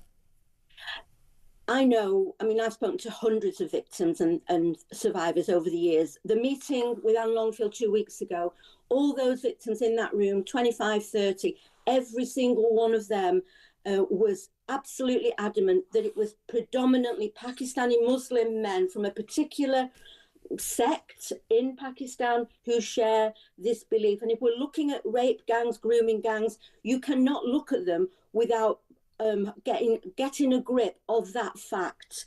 I am not saying all Muslims are rapists, absolutely not, just like not all white people are rapists, but we have to look at the data, we have to look at the facts, we have to understand why. And if people are fighting and, you know, hiding away from that, we're never going to resolve it, because if we grabbed this 30 years ago, Jeremy, we would not have had the problem that we have got. Listen, you know me, I will absolutely support you. Very quickly, the website address I want people to go on and support. What is it? Please, www.themaggieoliverfoundation.com, and we have to pay for this next judicial review again. The government even wanted to do away with the cost capping order, can you believe? But we are fighting this to the death, and we will do our best. And please, everyone in the country, get behind this. It's not for me, it's not for the foundation, it's for children in this country who will go down the same path as the ones we support now if we do not act now. I think you're an absolute angel. I love you, baby. You know we'll always have you on this station. Thank you so much indeed. The indomitable Maggie Oliver, the MaggieOliverFoundation.com. They will have to finance all of this. On Friday, a judicial review said you have a right to challenge the government. This is one woman who worked at Greater Manchester Police who became a whistleblower because, get this right, OK? She didn't like what she knew was happening. She has had everything thrown at her, and still she carries on. 10 to 9, we're live across the United Kingdom. I thought it pertinent as well today. We've talked about Starmer and Trump and warships, but I'd like to get some sort of idea of where we're at in the Middle East, because, of course, you talk about this and you talk about that. I'm delighted to be joined now by Lord Richard Dannett, former head of the British Army. Lord Dannett, a very good morning to you, sir. How are you? I'm very well, thank you. Good to join you again, Jeremy. Forgive me, I'm not the expert like you are. I've heard all sorts of things. I heard Trump say it will be over in 3 days. I've heard people say that the Iranians are spending 25 grand for every drone, whereas it's costing millions to try and knock them down, that actually there's been miscalculations. And the next day you hear, oh no, it's a matter of days. What's the truth? Does anybody know the truth? Well, Jeremy, you ask the right questions. It's jolly hard to give the right answer. I mean, I think the reality is that Donald Trump, with three objectives in mind: one, to reduce Iran's capacity to hit Israel and US bases with ballistic missiles; two, to remove their capability to produce a nuclear weapon. But the third one, and they'll do those first two things, the third one is this issue of regime change. And I think what's happened overnight, over the last 24 hours, with the son of the former Supreme Leader being appointed as the new Supreme Leader, it's effectively flicking two fingers at Donald Trump and saying, we are just going to carry on. We are the government of Iran. We have a certain outlook on life, and no matter what you do to us, we're going to continue. And I think that's a pretty hard-line position to be. And if they're not going to budge and they're going to stand firm, then the only other party that could move is the Americans. And Donald Trump has got to ask himself and listen to his polling: how long can he afford this to go on, with world energy prices rocketing up, disquiet growing right across the Gulf region? The opinion is going to start to coalesce around Donald Trump, and he may well have to decide to tail this thing off and back down. I mean, I said at the beginning, and I said throughout the show today, whether you agree that we should have been involved initially or provided the bases, yes, they're our greatest ally, but you also have to look at, I mean, Blair jumped up at the weekend, didn't he, and said, you know, you should support it. Look at what happened in Iraq. There is scepticism amongst the British public, which is why I spend every day asking for our politicians to be open and tell the truth. Militarily, has he miscalculated, do you think, Trump, or not? Well, I think the other major point about it is how did this thing start? I think it started because Mossad, the Israeli intelligence organization, saw that the Supreme Leader and his immediate cohort were all in one place at one time, Saturday before last, and they decided to strike.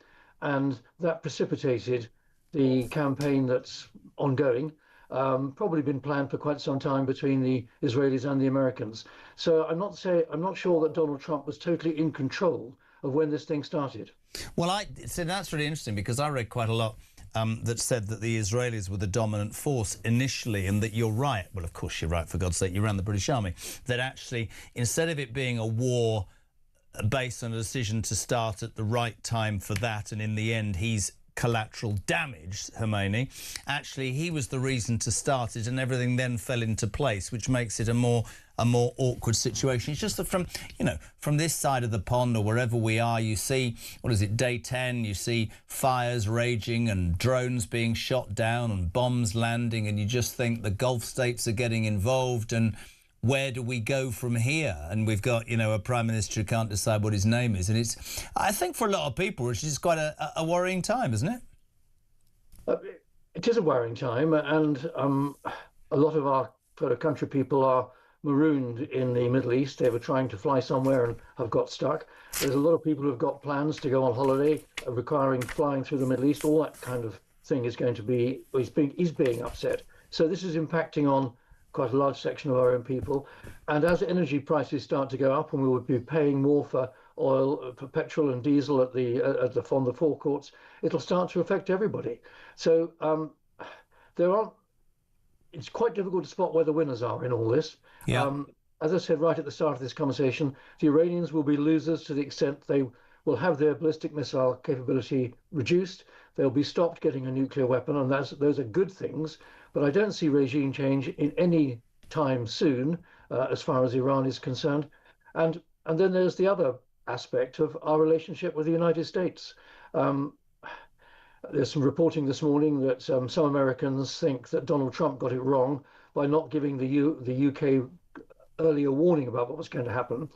But if you go back to what I was saying a moment or two ago, I think this started because the Israelis kicked it off and Donald Trump had to fall into line. I never thought that I would be asking Lord Richard Dannett, the former head of the British Army, the next question. I've only got 1 minute, my friend. Whilst all of this is going on, army chiefs have launched a review into looking, because of gender-free changes, that could see men in the armed forces wearing makeup with long hair, hair extensions, painted nails and earrings. He used to run the British Army. Can you respond to that briefly? Well, I ran the British Army 20 years ago, and things were different then. Maybe things have got to move on, but what you've just told me I find rather alarming. Alarming, yeah. The world's on a precipice, Sir. Do you know what I mean? I can't believe the world's just changed that much. But it could be, as you said, that Starmer is right. It could be that Trump has been pushed into it by Israel. It's an ongoing situation. Just very quickly, it's not going to end quickly, is it? Probably not, unless Trump decides that the cost of continuing is greater than the embarrassment of stopping. I think it'll go on for some time. Good man. Thank you so much indeed. We love having you on. Lord Richard Dannett. It's almost 9 o'clock. We'll do the news and then delighted to be joined by Sir Malcolm Rifkin, former Foreign and Defence Secretary. He'll talk everything about Iran. Get your questions into Sir Malcolm Rifkin. 03444 499 1000. You text to 87222. Sir Malcolm Rifkin next on Talk Breakfast. That, my friends, after the news at 9.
He is a weak, spineless coward of a man.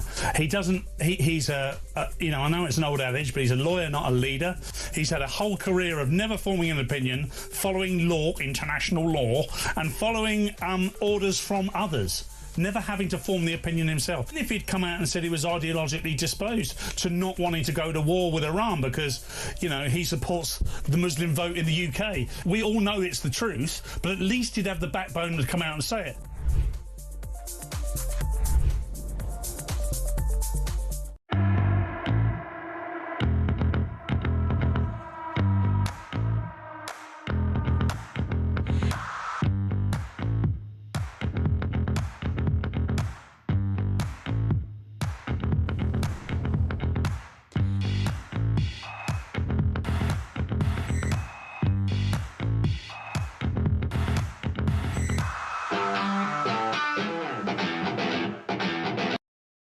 Across the UK, on DAB+,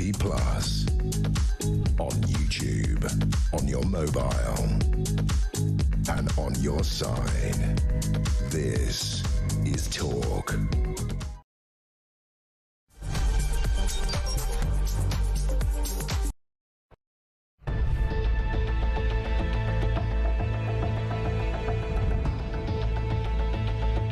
Over the past 36 hours, the United States and its partners have launched Operation Epic Fury, one of the largest, most complex, most overwhelming military offensives the world has ever seen. Nobody's seen anything like it. We have hit hundreds of targets in Iran, including Revolutionary Guard facilities, Iranian air defense systems. Just now, it was announced that we knocked out 9 ships plus their naval building, all in a matter of literally minutes. Iran's formerly supreme leader, Ayatollah Khamenei, is dead.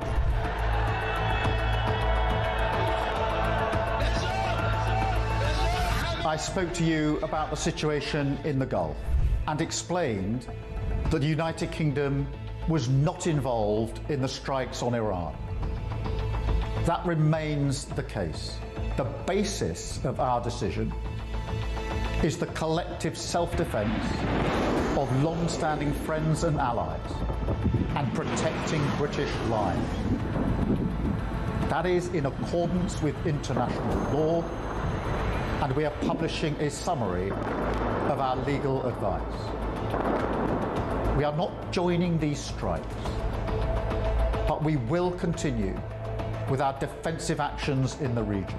Mr Farage, would a reform government have allowed US forces to use UK air bases for offensive operations in Iran? Yes, is the answer to your question. I would have said to the Americans, please do use our bases. We will be supportive of you on this. There were a series of very loud blasts in the area of Dubai that I'm based in. That's in the marina area. It's a very touristy area, actually. Those blasts were the loudest we've heard yet, but equally we are reassured that they are most likely the sound of interception by the UAE's quite sophisticated THAAD interception kit. That is the Terminal High Altitude Area Defence System.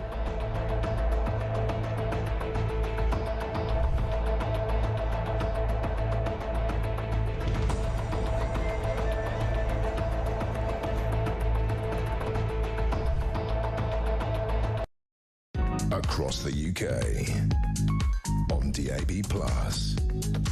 on YouTube, on your mobile, and on your side. This is Talk.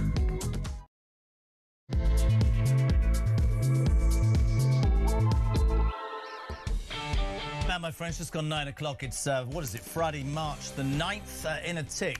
Delighted to have him on. Sir Malcolm Rifkin, former Foreign and Defence Secretary. We'll talk everything to do with Iraq. If you just joined the show, waking up this morning, lots of news over the weekend. They traded insults, but there was a sort of humbling phone call yesterday between Starmer and Trump, it seems. A majority of people, according to a poll over the weekend, think we shouldn't have gone in and that he was right, but Blair comes out and adds his pennyworth, and again, our Prime Minister seems to want to please all the people all the time. You might have heard in the news, there are Labour MPs who say that so disrespectful was Trump that the King's visit should be cancelled. Militarily, we've heard from Lord Richard Dannett, there are 2 ships who are trying to get to the Gulf, or wherever it is, quite later than everybody else. The first one is HMS Dragon. That can't leave because everybody that works in that port finishes at 5 o'clock on a Friday. And HMS Prince of Wales, which Trump says he doesn't want, but Starmer seems keen to send anyway. This is an aircraft carrier. That has to be, well, it has to have a French escort follow it because it's not operationally ready. In the midst of all of that, and I'm sure Sir Malcolm Rifkin's about to choke on his breakfast cereal when I say that Army chiefs are launching a review, which has been announced this morning, into whether male soldiers can wear makeup. So as the world worries and teeters and concerns itself as oil prices go through the roof and everybody's concerned, that's the British Army for you. Let's just hear from Community Secretary Steve Reid. He's an interesting character. He used to come on Drive Time the whole time when he was in opposition. Since he became the Community Secretary and tried to ban people from voting, he doesn't come on at all. Anyway, this is him on the Trump phone call. Donald Trump is still pretty furious, it's clear, with Keir Starmer for not backing him from the start. Is the relationship recoverable? Of course it is. I mean, the relationship between the UK and the US is deep and it's abiding, and the leaders of the 2 countries don't always agree on absolutely everything. But there was a call last night, I understand, between the President and the Prime Minister. It was very constructive, as you would expect. And although the UK did not take part in the initial strikes, because we didn't see there was a legal basis for the UK to be involved at that stage, when Iran responded with reckless attacks on other countries in the Middle East, then as allies of those countries, we have come to their defence. That was Steve Reid. This is what Jay thinks of the country right now. Morning, Jez. I hope you're well. These polls that they keep doing in the country of 90% agree this, 80% agree this. We had this discussion at work yesterday. I was only probably with about 15, 20 people at tops, but none of them know anything about this voting and these polls, and we agree on this and we don't. No one seems to know. Are they doing these in universities where they're very pro-Labour and Green and all that waffle, the woke stuff? What about your callers? I mean, are they getting knocks on the doors or emails sent through asking to vote? Do you think this? Do you think that? As far as I'm concerned, Starmer just does what he wants. He doesn't... Look at Brexit. It's never been fulfilled. 17.4 million. They've not even done it properly. And then they're saying it's rubbish. Like, they go against the people anyway. I'm delighted to be joined now by a proper politician. First time I've spoken to him. Sir Malcolm Rifkin, former Foreign and Defence Secretary. You're very welcome to Talk Breakfast. Good morning. How are you? Well, it's been well worth waiting for this initial conversation between the two of us. Well, thank you. There's so much, there'll probably be no balance to the questions. I'll start by asking a man who held two of the highest cabinet roles in the land, Foreign and Defence Secretary. Sir Malcolm, if you had been in either of those roles 2 weeks ago, would you have sent British planes, British ships, to stand shoulder to shoulder with the Americans and the Israelis, or would you have gone down the Sir Keir Starmer route? Well, there's two separate questions here, and I've got to deal with both of them in order to give you a proper answer. The first is, should we have been part of the attack on Iran, which Israel and the United States have been carrying out for some time now? First of all, the United States did not approach any other country that I'm aware of, asking them to join them.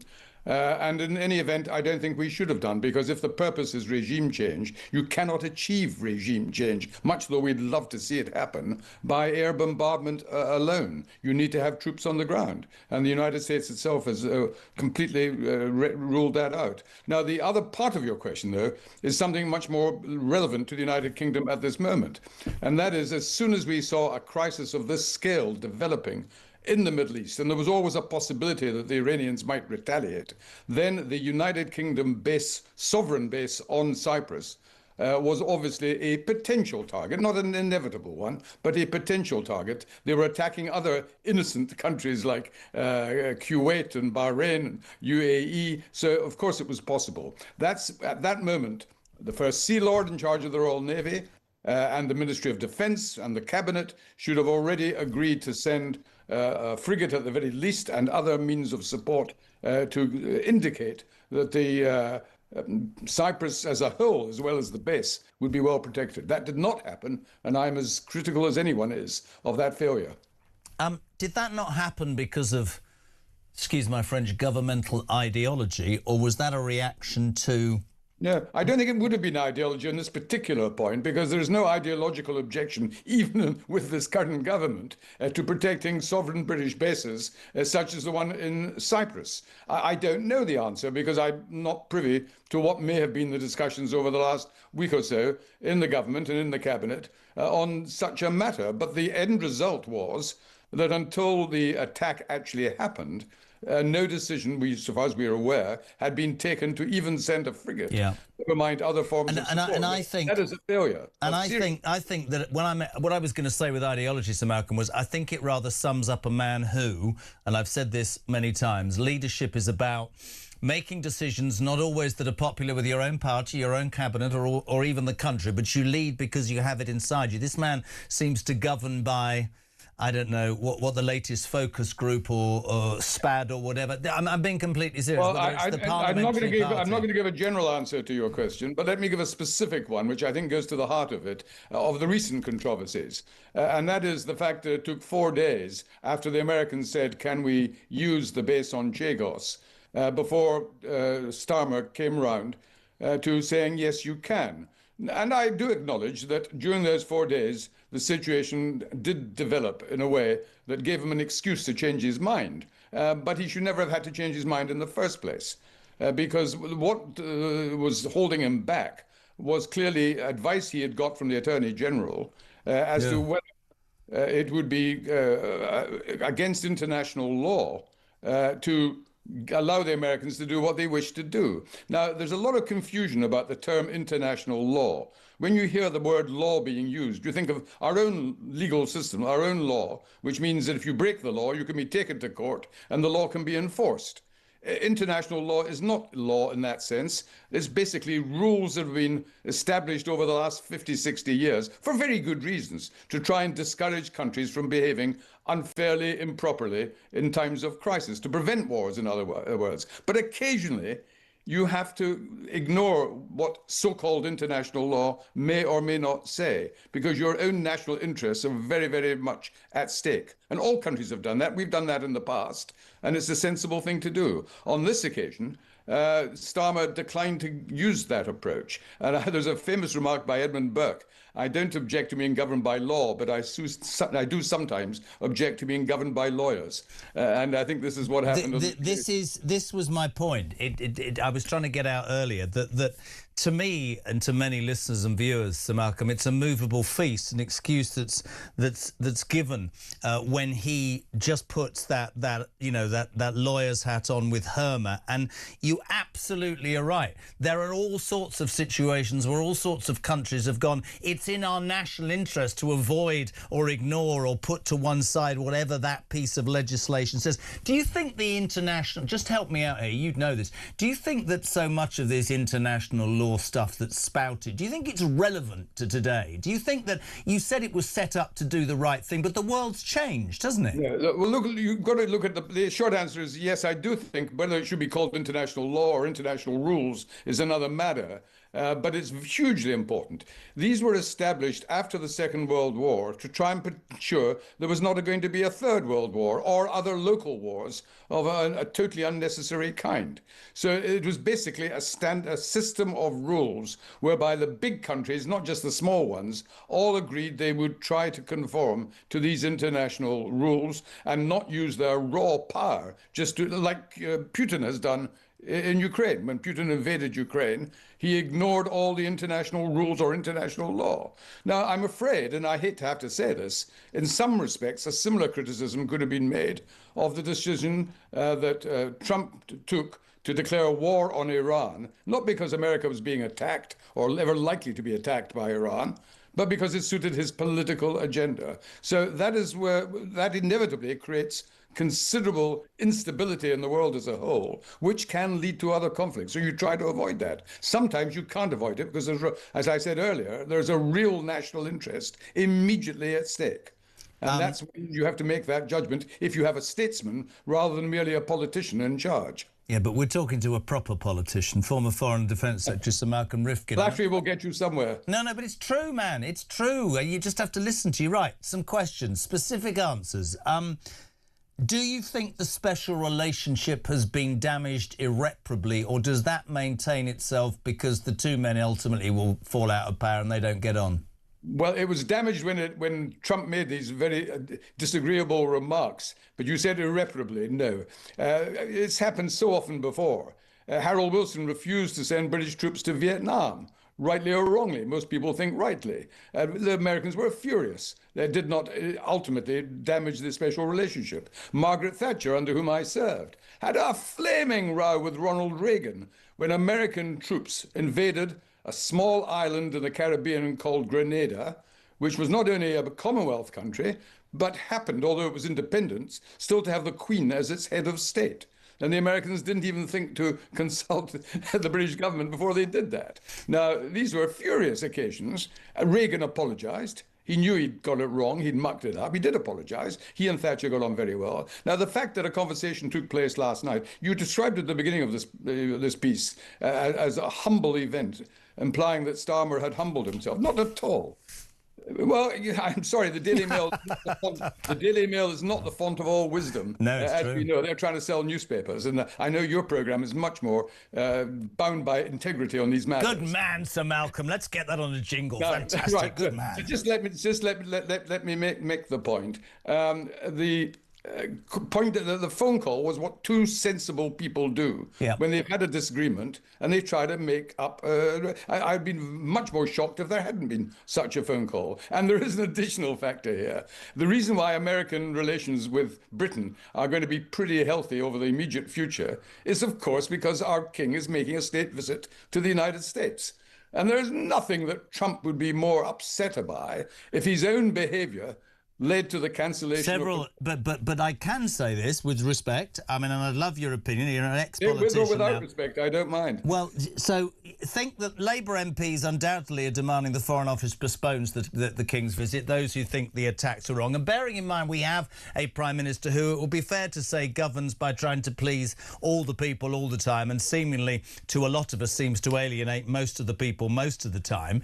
Do you think that I don't know how to put this, but Keir Starmer as a person is very loyally. We had all the debacle of the last few years. I've described it as, I don't get the feeling as a voter that he's political, that he has antennae, that he has it in his DNA to make a decision. It's all focus group based and what that person tells him. I just don't think he's prime ministerial, Sir Malcolm. Well, I agree with a considerable amount of what you're saying. I think on domestic political issues, that is absolutely true, that he's shown lousy political judgment, hence the resulting 14 changes of mind that have had to be take place. So his political judgment has been very, very poor, because, of course, he was not a political animal. Yeah. He was Director of Public Prosecutions until he joined the House of Commons already in sort of late middle age. So you have one, that's part of his personality. Whether he's the right person to lead the Labour Party, that's for the Labour Party to decide, and I'm not going to invade on that sacred territory.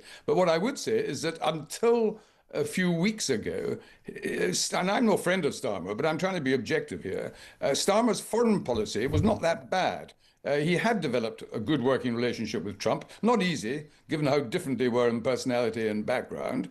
And he'd also worked very closely and successfully with the French president, the Chancellor of Germany, on Ukraine policy, where Britain was continuing to carry out a very, very important role. It all then went very pear-shaped, first of all with the controversy over the Chagos Islands, which is turning out to be a very unwise decision. Quicker they drop that whole proposal, the better. And then the remarks in the last few days when Trump got very, very angry. So that is a spat. But we've been through spats under successive prime ministers, including our greatest prime minister, Churchill, who had many such rows with Roosevelt as to how to conduct the Second World War. Are you saying that Churchill was greater than Thatcher, Sir Malcolm? Outrageous. Well, if I have to make a comparison, I would say that Churchill was greater than Thatcher, and Thatcher was greater than all others that have come either before or since. I would agree. I wrote this down before my producer wrote down his question.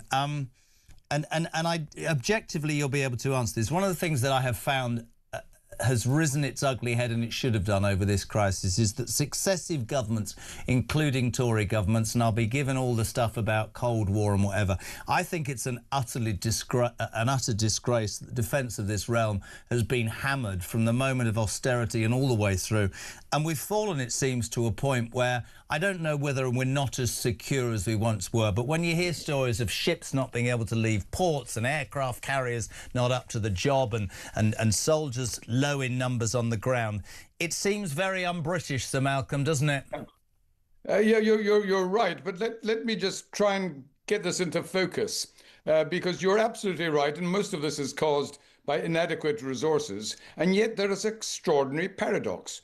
The United Kingdom, at the moment, has the 5th largest defense budget in the world. There's 180 countries in the world.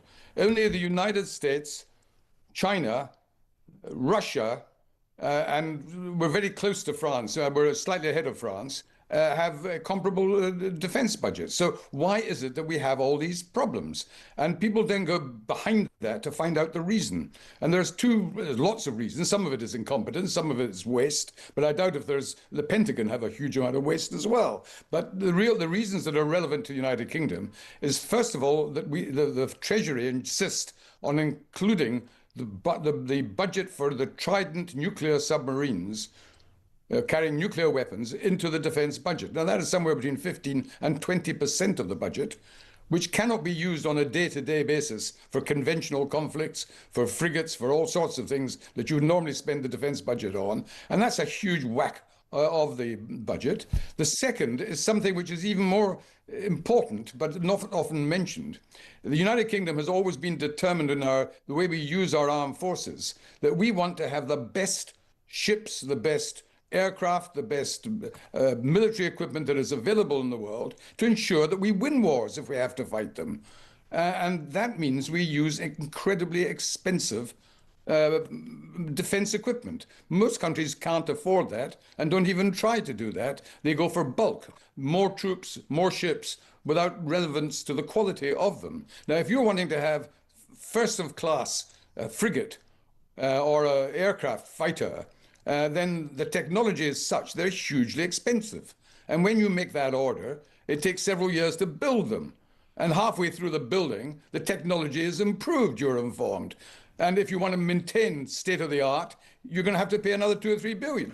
Just imagine how that adds up. The United States can do that quite easily because it's got the wealth to do it. Britain, France, and other countries can't. And therefore, we have to now start asking ourselves, are we trying too hard? Maybe we should actually concentrate on having a larger army, on having more frigates and destroyers, even if some of them are not the best in the world. But might I respectfully jump in and say that many people that I speak to would prefer a much smaller welfare budget and a much more secure Well, that's a separate question. Yeah, that's as may be. Many people would, and that's a very painful decision for all governments to have to take. What I'm saying is, if that's not available or if it doesn't resolve the problem, we have to take hard decisions within the use of the defence budget. Do we spend on getting the best, which has always been the criteria? And I don't object to it in principle, but if it means we have far fewer frigates and destroyers, if our army is only 75,000 when it should be at least 100,000 and so forth, then maybe we're getting our priorities slightly mixed up. I had a great, my final question for you, because I asked it of Lord Richard Danner, and the look on his face was something else, Sir Malcolm. Army chiefs, as the world careers towards disaster, have launched a review, we discover over the weekend, watch his face, into whether male soldiers can wear makeup.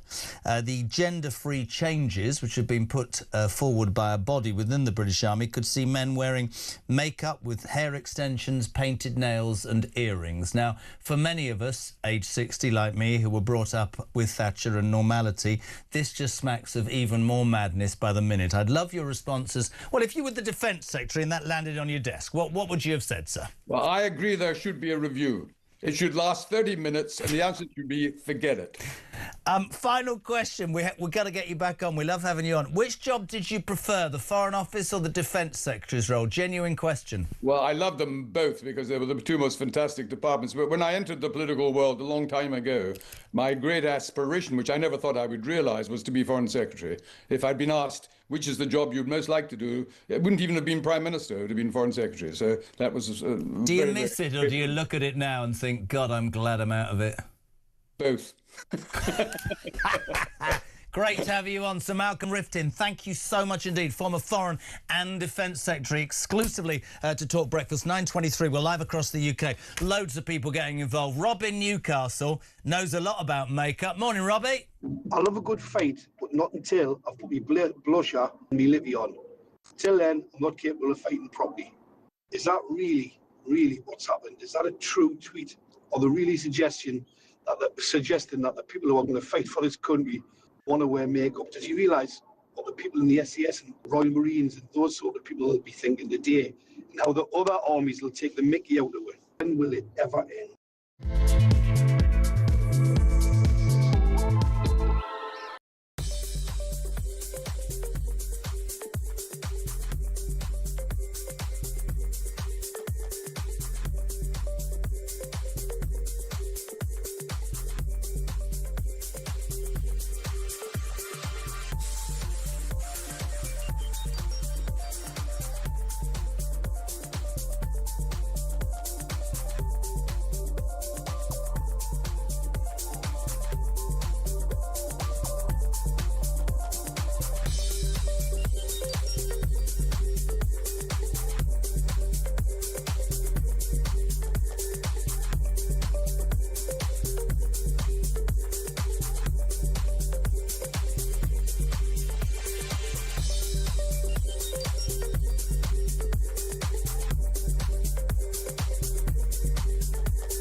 morning to you. This is Tour the Home of Common Sense with me, Julia Hartley-Brewer. Just breaking news in the last couple of moments. Extraordinary news. Not just that the police have arrived at the Sandringham estate where Prince Andrew, as was now Andrew Mountbatten Windsor, is currently living since being thrown out of the Windsor estate. The police have arrested Andrew Mountbatten Windsor. It's an extraordinary revelation. And certainly what's been contained in the Epstein files was released in the last few weeks. It's his 66th birthday today.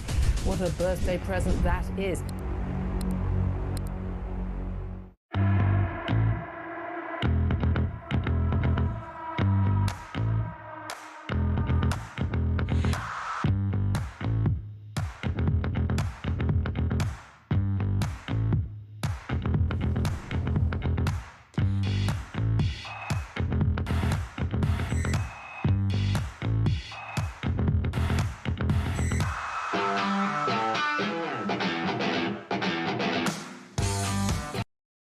Across the UK, on DAB+,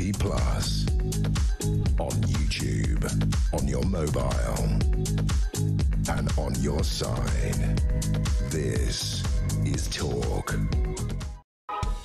Welcome back. Listen, just to give you a bit more detail about a fantastic opportunity, a chance to win 2 hospitality tickets to the British Grand Prix. It is Sunday the 5th of July. I've been once. It's unbelievable. With the full racing green trackside experience. Seriously, this is you know when they say the trip of a lifetime? This is ultimate. I mean, exclusive grandstand seats at the Loop and Village Corners, inner track access. Honestly, you'll see the drivers arrive in the paddock. We'll throw you the bus to get you there. There's race simulators. There's live music. There's street food. Seriously, it's an open bar, for God's sake. What's not to like? You can listen. I didn't do this for you because, you know, those people go, what's the point of getting involved? You could win this. You could be at the British Grand Prix. Sunday the 5th. Have a listen to the details. Brilliant. For your chance to win, text TALK to 83338.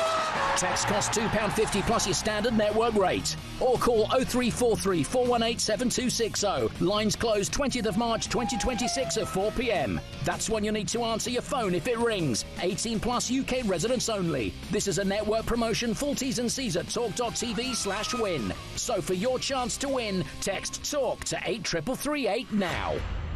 Trackside seats and paddock access at Silverstone. What is it? It's an unbelievable opportunity. Sunday the 5th of July. Good luck with that. Almost 9:30. We're live across the UK. Talk Breakfast, the home of common sense and, of course, of Alarm Clock Brits. Julia here from 10. Ian Collins from 1 and Kev sounding great on the brand new Drive Time show from 4 o'clock. Big shoes to fill. I'm only joking. 0344 499 1000. So many of you getting involved today. Si in Lincolnshire. The reason the French need to escort the aircraft carrier is so that we actually get there, because what people didn't know was apparently the new Starmer sat-nav keeps telling them to do a U-turn every half an hour.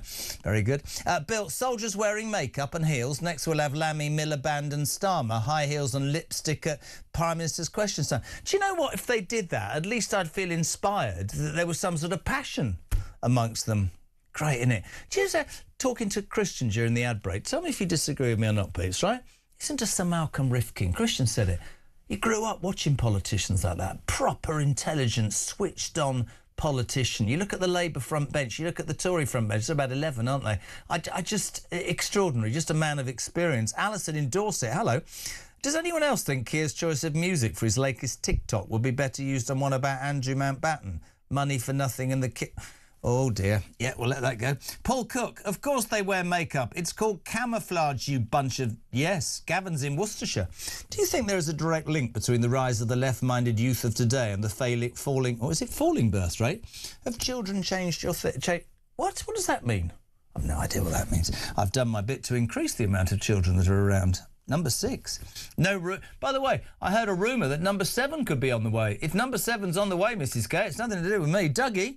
The 117 energy saving has just been wiped out by the £74 increase in water rates. We'll soon be paying tax and my pensioner still waiting for the increase in council tax, plus the Iran war fallout on all prices. Doug, I don't want to upset you. The £117 energy saving was a lie. It's actually higher now than when Labour came into power. Steve said, what have I become? A romantic board for you? Well, listen to this. Should we not be nudging the King, as he's the only one who can disband Parliament to call a general election? And can you say hi to my love Fiona? No, phone her up yourself. What have I become? Dial a quote, buy her a card. I don't know. I'm joking. Baz in West Brom. Morning, Jez. I hate to say it, but if Argentina is watching this country, they must be thinking about having another go for the Falkland Islands. Oh, my God. Let's face it, Starmer will probably give them $35 billion to take it. Do you know what? I was thinking about that the other day. Absolutely fantastic. Morning, Jez. Paul from Brum. Keir Starmer's cute and pretty army. Yeah, that's a great one, isn't it? It's a song in that. And who's this Dave Stork in Essex? Is it me, or does it feel like we're constantly living in April Fool's Day with this Labour government? Definitely not you. 0344 499 1000. I'm delighted to have my next guest on, a writer and broadcaster, an Israeli expert, Jonathan Sacerdoti. Good morning to you, sir. Morning, Jeremy. How are you doing? Well, I'm sort of raging about the next story, and I've been raging about it all morning, so I'm going to do it very, very calmly. Two things, really. The government have decided that flying the English national flag, Union flag or St George's flag on the streets has been linked to tools of hate. It's a leaked draft we found from the government's new social cohesion strategy, whatever that means. And it warns that the British flags are used to exclude or intimidate. The extreme right have nicked them. And this isn't the only thing this social cohesion strategy unit have written, Jonathan. They plan to appoint an anti-Muslim hostility czar to stick up for Muslims. Not a mention, says Jeremy, and has been saying since 6 o'clock, of an anti-Semitism hostility czar, sir. Outrageous. There is, I believe, somebody who's in charge of anti-Semitism, and that's John Mann. But I will say that this whole leaked document from the Labour government, which is dealing with their attitude towards social cohesion, is a bit of a mixed bag, because on the one hand it has a few things in it which have obviously enraged people, such as saying that the Union flag or even the St George's Cross, the England flag, they are being used as tools of hate. And that obviously has upset a lot of people, and we'll get to that in a moment. But it has a few other things in there which maybe are good. So, for example, it talks about giving extra powers and really giving teeth to the charity commission so that it can deal with charities which are basically fronts for the Iranian Islamic Republic regime, or presumably Islamic charities that raise money and then send it on to terrorists like Hamas, because this has been a persistent problem over many years in the United Kingdom. You know, ours is a culture which really admires and places charity at such a high level. Mm-hmm. British people love to give money to charity. They like to do good deeds. And so the system was not set up to deal with people who are actually abusing that system and taking the money and sending it to terrorists deliberately, or people who are using the charity system in order to give a sort of veil of respectability to soft power of tyrannical, theocratic regimes like the Islamic Republic of Iran. So I think it will be good news if they do those things. But the bad news, as you point out, is the possibility that, say, an Islamophobia czar or somebody in charge of anti-Muslim hatred could in fact be a backdoor towards stopping people from criticising Islam as an ideology in general, especially in places where it's completely counter to Western or British values and culture. And I think that's the fear among people, mainly on the right, who say that it will be some way used to curtail our freedom of speech in that department. I don't think it's... I mean, I get where you're saying the right, but I would go further and say, and I've said it from day one, and I'm not just saying it to you, to me, any form of racism is abhorrent, right? Whether that's against Muslims or whether that's against Jews, whoever it's against. But it's an imbalanced playing field. Again, there are many people, Jonathan, in this country who feel, for reasons, whether we're talking about the lack of a national inquiry into the grooming gangs, whether we're talking about, you know, pro-Iranian hate marches, pro-Palestinian hate marches, but if you walk down the street with a Union Jack, the policeman says, can you take that down? There are many in this country who feel, as with so many things, that the deeds or the thought might be good, but we've gone too far in one direction to the detriment of everybody else. And I think, you know, let's be honest, if, quite rightly, any form of racism abhorrent, then why don't they do more about anti-Semitism? Is it because, I don't know, is it down to colour of the skin? What happens to the Jewish community? And I talk about it all the time because it matters to me. 240,000 Jews in this country must feel, look, there we are, people setting fire to the Israeli flag. Right, nobody's going to do anything about that, but you can walk down the street, wave a Union Jack and be arrested. I don't understand it, I never will. All I'm asking for is a balanced playing field. That's it. Well, of course, it's impossible to classify anti-Islam discussion, thoughts, criticism, or even Islamophobia, if you want to call it that, as racism, because Islam isn't a race. Islam is a religion, an ideological position that's taken by many, many people, but they come from lots of different races and ethnicities.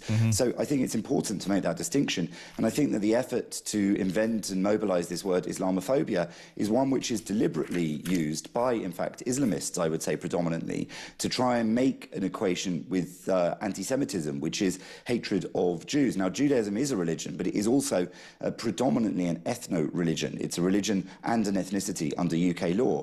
So it's a bit of a different case. And when it comes to these things like the flag, as you mentioned, you see there the burning of an Israel flag, and you say that people will wave the flag of our own country and be called racists and fascists for it. I think it's a great shame. And it's a shame that this report seems to echo this idea that people are using the flag of this nation to divide the people of this nation. The report, from the reports we've seen of it, let's remember it's a leak and we haven't seen the whole thing and it's not finished yet, presumably. But what they say it says is that the flags of our country, of England, of the United Kingdom, have been used as tools of hate. In actual fact, they are tools to unite people, and I wouldn't say that it's the right that has chosen to do that.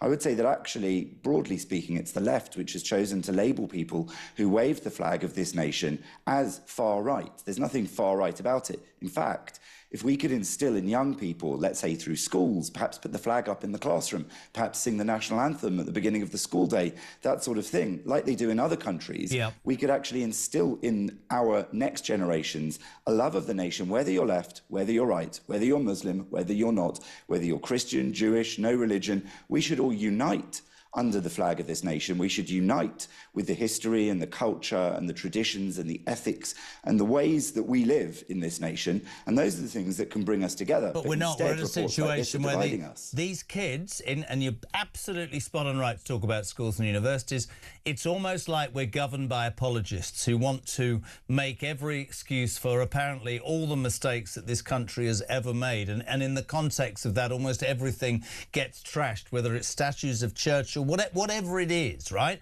I do not see, and I'd love to ask you this, why we should not continue to fly our flag with pride. And I do not understand. Of course they're a far right. They're a far left as well, OK, who I would say are ashamed of our flag. And there are people on the far right who I don't want to associate with who have used it as tools of hate. But it is absolutely, Jonathan, fundamentally wrong to label every single person that wants to fly their flag as irresponsible or using it for the wrong reasons. There's plenty of us. I mean, I brought up the example earlier. What's going to happen in the World Cup if you drive down the road with those things they give you to put out the windows and flags off the top of the car? Is that hatred, or are we going to abandon that idea, Starmer, for a month because the World Cup's on? It's ridiculous. That's right. Well, it does seem like in this country the only times you're really allowed to wave the flag are to do with sporting events and sometimes royalty.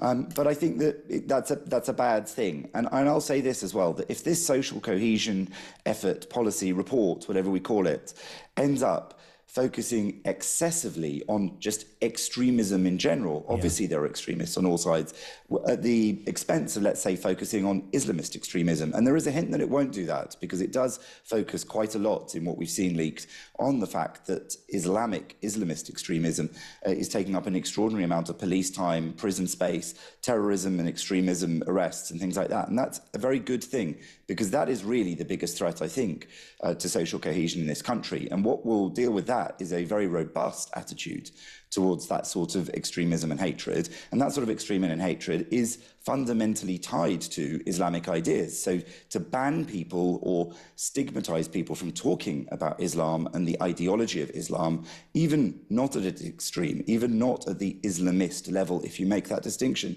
that's a problem, I would say. I think I would extend that to all religions and ideologies. We must be able to discuss each other's ideas, beliefs, belief systems and religions openly, respectfully. I don't want people being attacked, and I don't want violence against individuals, and I don't want individual people being persecuted. But I do think that the ideas that each of us adopt in our lives and live by, whether they're religions or not, are perfectly open to scrutiny from all across the board, including my own, including yours, including an imam's or a Muslim member of the British society. Couldn't agree more. Jonathan, love having you on, mate. I wanted you on last night. Really, really grateful. Thank you very much indeed. Jonathan Sakadoti. I just... This is breaking news. I don't quite know why. We're going to... Oh, look, it's Starmer. What's he doing? He looks like he's at an alcoholics meeting. My name is Keir and I can't make a decision. He's got 3 people, including one woman who looks like... Look at her, she's half asleep already. What's he saying? Some of them live there, have done for some time. Some of them are on holiday there. Some of them were just changing planes. Even the tulips are dying in the background. Look at them. They've gone, oh, God, how long's he going on for? Look at her on the right. Because blowing her cheeks out. Look, bored. Look. Their loved ones oh, dear. Are safe. So we're working with commercial airlines, working with all the countries involved to make sure that, firstly, people... He's at a community centre. I think he's at a rehab meeting. I'm being serious. 120-something thousand have registered their presence. That means we're in touch with them and we can help them, give them information and advice. And where they want to come home, make sure that with commercial airlines and charter airlines, we're providing the means for them. This is the airline you organised that didn't take off. Because the airspace is closed in some places for some of the time, depending on the threat levels. But we got 35,000 back so far, and we're working, as you'd expect, very around like the clock, he's behaving himself, having been told off by Trump, doesn't he? Those operations. The third area I just wanted to address, because I think as we go into this sort of what feels like the second week of this conflict... Well, it doesn't feel like it's the second week. It's 10 days. You can't even add up. Well, that's happening out in Iran and in the Gulf states, but I can sense it's going to affect me back here in the United Kingdom. Well, you're the Prime Minister. The economy. We've done a lot of work recently on the cost of living, which we know... If he mentions breakfast clubs, I'm leaving. So many people across the country, and an anxiety about that. On the reassurance front, I think it is important just to remind ourselves that last time a conflict began to develop, which was 2022, in relation to Ukraine, the economy wasn't in a stable place, and inflation was 5% and rising.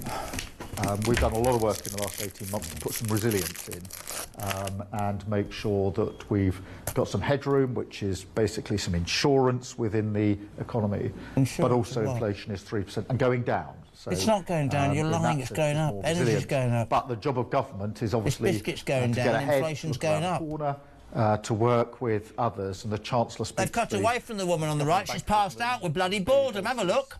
We're looking cross-departmental within government, assessing the risks, monitoring, and talking to our international partners as well about what more we can do together to reduce the likely I had cancer once, and let me tell you, chemotherapy was more exciting than this. Can we go to an ad break? I'm bored now.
Across the UK, on DAB+, on YouTube, on your mobile, and on your side. This is Talk. Right, I've woken up again because... Did you see the woman in that community centre? She literally went, ugh. He is about as exciting as... I don't know, I can't be doing with it. 10:15. Hello to Richard from Gloucester. Dr. Foster lived there. Don't say anything else. Good morning, Jez. As a veteran, my view is that when they ask soldiers if they should be allowed to wear makeup, they'd get a resounding no. Unlike other sections of society, soldiers tend to have common sense. If the army allowed men to wear makeup and hair extensions, the enemy would die laughing, said Julia from North Hampshire, which could be a good thing, of course, Julia, because we haven't got any weapons, we've got no ships and we've got no tanks. Brad's in Bicester. Jez, re-makeup on soldiers, are they also replacing a Kalashnikov with a handbag, possibly? David's deranged. He calls it a good show. Surely there's no international or other law that would have stopped the UK from sending our own ships to the Mediterranean just in case Cyprus ended up involved in the war. We haven't got any ships. Just so people just have a bit of an update. We had HMS Dragon, which is quite funny. If you imagine they want to dress soldiers in dresses, Dragon. But anyway, dragging your feet. It's still in Portsmouth, and the reason it's in Portsmouth, we exclusively revealed earlier, on Friday, union rules, well, not union rules, dockside rules rule that you have to go home at 5 o'clock. So I know we're potentially in a really... but you've got to go home and have a weekend because you'll get anxiety. The other one, the aircraft carrier, is knackered. So it's going to leave, although Trump doesn't want it, but it's got to be followed by a French ship in case it gets attacked. That sums it up. Hello. I don't know what to say anymore, Samara Gill. I'm going to give up. Yes, I think we all are. I mean, I was outside this weekend. You really need to thank me. You need to thank me. I stayed with Alex Phillips, our good friend. That in itself you deserve credit for. I do and deserve you survived? a medal. How's your alcohol intake? No, we're joking. There was plenty of G&T, but I was being very good. Likes to drink, doesn't she? She does, but she's such a fun time, and it was great up there. And we were also searching for her husband while we were at the RAF base. Sorry. So a drunken Alex Phillips went to RAF Fairford to look for a husband who didn't turn out to be any good because he had high heels and makeup on. Well, no, because the Americans were there. So it was obviously the Americans have co-opted that airbase and they She's are now using it. Outside broadcast to try and get a bloke. She wouldn't be the first. She really wouldn't be the first to do that. I mean, I don't blame her. Who can blame the lady? There were lots of very sort of handsome US RAF, well, they weren't RAF, but they were Air Force people coming out of the base as we were there. And it's over in Fairford, over in Gloucester, Alex's end. And essentially I attended a protest which was anti the US helping us, and basically saying that the Iraq war, you know, the overhang from that was scaring them. They didn't want the UK to be involved in any type of way. Let's have a look at what those protesters... So these people are against involvement, so they'd be pro-Starmer. They're pro-Ayatollah. Anti-Starmer still. Everyone was anti-Starmer. Pro-Ayatollah, who signed a 0 hours contract to be Ayatollah for a month, we heard earlier, because that's as long as he's going to last. Run the footage. That'd be nice. Hello. What's your reasoning to be here today? Because the US should not be trying to start another war for regime change in the Middle East when their record is so atrocious in this area. Great. And you? I'm here because I don't like bombing and I don't like indiscriminate killing. Yeah, well, I'm from the Revolutionary Communist Party in Gloucester, and we're basically here to show solidarity with anti-imperialist protests because, you know, we've seen 30 years of America basically dominating the world, and as, you know, things get worse for America, they're trying to get more aggressive. The Ayatollah, is he a good or bad person? He's a bad person as far as I'm concerned. Are you happy he's dead? I don't mind that he's been dead. He's one person. That's a terrible thing, but I'm saying that. I'm admitting it. What do you think about the death of the Ayatollah? Well, I mean, the Americans are trying to negotiate, and, you know, they're not going to be able to because they've killed everyone who's come to the negotiating table. So in that way, it's bad. The Iranian state is very repressive, sure, but, you know, the real danger to the world, the real danger to people is America, is, you know, American bombs. You know, you can look at Libya, Palestine, Afghanistan, Iraq, you know, right before. You know, these are the real results of imperialism. Keir Starmer, what do we think? Keir Starmer is a waste of space, frankly. He couldn't run the DPP. How's he going to run the entire country? The Ayatollah may well have been a bad person, but killing him is no better. Two wrongs do not make a right, and the means cannot be used to justify the end. I think you do this to me deliberately to wind me up so I don't actually make it to the toilet. Can we start with the old bird in the orange hat, right? I hate bombing and indiscriminate killing. How do you feel about the Ayatollah? I'm glad he's dead. This is the people of Great Britain. What about that unwashed student? Did you hear him? Yes. America. The communist. America has caused... Do you ever want to say to these people, hold on a second, do you know that the Iranian regime has sponsored every terrorist group in the history of the world for the last 30 years? You know what I want to say to them? Oh, if you love the Ayatollah and you love the Iranian regime so much, go live there. Go and enjoy. I'm sure they'll embrace you with your communist manifesto and your keffiyeh that you wear around your neck. I thought that was Jim Broadbent from Only Fools and Horses. I thought it was him. What was interesting was there were a lot of Corbynite, sort of Corbynista types there that basically said, you know, Iraq, which, to be honest, a lot of those bombers did leave from that Fairford base to go and bomb Iraq back in 2004. They left from there, so they were very jaded by that position. But I think it takes, you know, half a brain to read an article and just see how different this geopolitical situation is. I just quickly want to at least give the other side. Oh, you can't at the moment because we've got some breaking news from the world's least interesting man. This is from Keir Starmer. Do you want to push the breaking news thing and make it bigger than it is? Let's just pardon. Let's just play the breaking news thing. We're going to. No, we're not. Anyway, Keir Starmer... Oh, there we go, breaking news. Okay. The longer the conflict with Iran goes on, this is from Keir Starmer, the more likely the impact on our economy. Whoa. He's warned whilst meeting 3 people in a rehab meeting somewhere in a prefab, we don't know where. Bombshell revelations. Very good. Sorry. Very good. Very good. Is he about 3 weeks / at least 3 days late to the news? Like, did he actually properly take the weekend off as Prime Minister and just not read a paper? I don't work on a Friday. Right, back to your package. Look, I actually did speak to some patriots. There are a couple of them there, and they, you know, as the US military was coming out of the base, those Corbynistas were booing, spitting on them. This is not how we greet our US counterparts. So I did speak to some patriots. Let's roll the clip on what they had to say. So what brings you here today? There's a small counter-protest. Hello. So we didn't really have any time to arrange anything. Like, we just come, we sit in the newspaper when we come down here to stand against this for the military base, really. You know, unfortunately there is a war going on. We don't like people being killed or anything. But at the same time, those people should be free. And we just don't think they should be up here being a pain like they are, and we're just being patriots and showing support, which the soldiers have actually loved. They've come by and they've put their thumbs up. They, you know, and I just don't want them to feel unwelcomed by.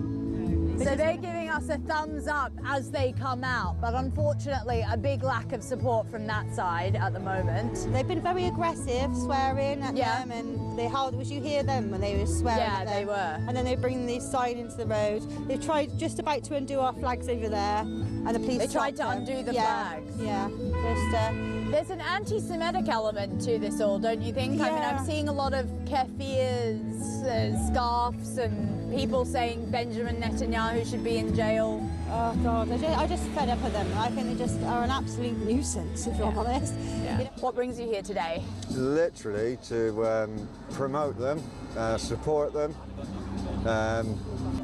You know, we all have opinions, which, you know, we try to respect each other, even though some people find that hard. But we are literally here today to support the military. Yeah. And what they do, and they're looking after us. Thoughts on Keir Starmer? Oh, don't go there. He's definitely not no Winston Churchill, is he? Yes, famous words of Trump now, yeah. Brilliant. Yeah, I mean, there were about 2 of them there, but it was actually really nice. I think they were clapping and they were supporting the US. I mean, this is one of the few European bases that is actually capable of hosting these heavy US bombers. And the UK is basically saying, oh, you can refuel here. Like, they're doing the bare minimum and they're still getting flack for it. It's interesting because very quickly, over the weekend, a poll says that the majority of Britons don't agree with initial involvement, but they are our main ally, and from this point in, bases and stuff like that. Just all those do-gooders. I always just want to go, you know, why don't you look at the regime in Iran? But listen, there'll be people like that. They used to be at Greenham Common moaning about, you know, nuclear bombs. They don't wash any of them. They're mostly vegans and they don't work. Well, let me just say, as soon as it briefly started raining, about 5 different cars pulled up and took all of them away from the base, and they just ran off. So they're a feeble bunch. Samara Gill, we love you. Thank you very much indeed. Julia Hartley-Brewer from 10 o'clock, 0344 499 1000. I'm not going to lie, the next 2 days I'm going to go to Cheltenham and have a few drinks. I'll see you Thursday morning at 6 o'clock at your place. Mark Dolan. Is it Mark Dolan for the next 2 days? That'll be brilliant. Have a great time. Julia's next on Talk. Ta-ra.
What are your thoughts about the threat of radical Islam in Australia? I personally, after what's happened at Bondi, we've had other terrorist attacks previous to this, but Bondi was a big awakening to a lot of Australians, and we have to ensure that who we bring into the country are going to be part of this nation. Don't bring your hatred here, don't bring your ideology or your beliefs to this country that is incompatible with the Australian way of life. I don't agree with Sharia law. I don't think it is compatible with our laws in Australia.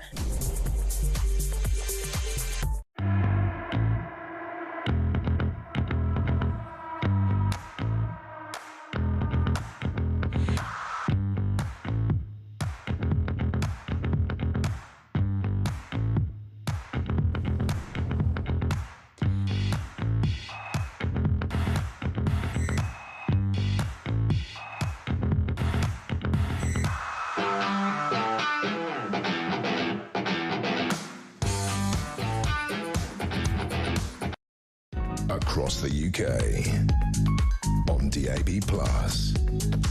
on YouTube, on your mobile, and on your side. This is Talk. Well, I got that wrong. I thought I was done, but then they said you've got 2 more minutes because Julia's got to come in here. I thought, I am so bad at this job.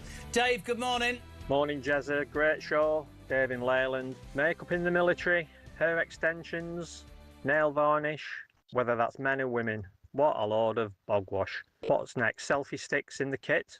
No one is looking at how good you've done your makeup when they're shooting at you.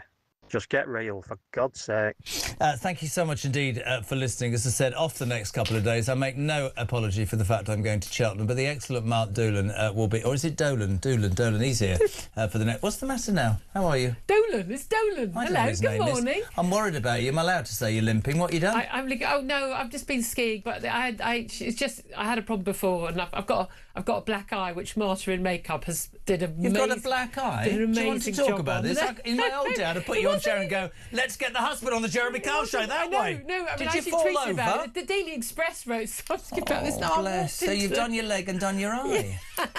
I'm walking wounded. It wasn't the same without you. We had that. Well, I do. Our regular listeners and audience will know that I do have a habit of going away when major events happen. Bit of World War III. Well, it hasn't been this. I know, brilliant, well done. Yeah, it's not been great. I mean, we've had quite an interesting one. Most of all about the boats. HMS Dragging Your Feet, still in Portsmouth, because you have to finish at 5 o'clock on a Friday. And of course,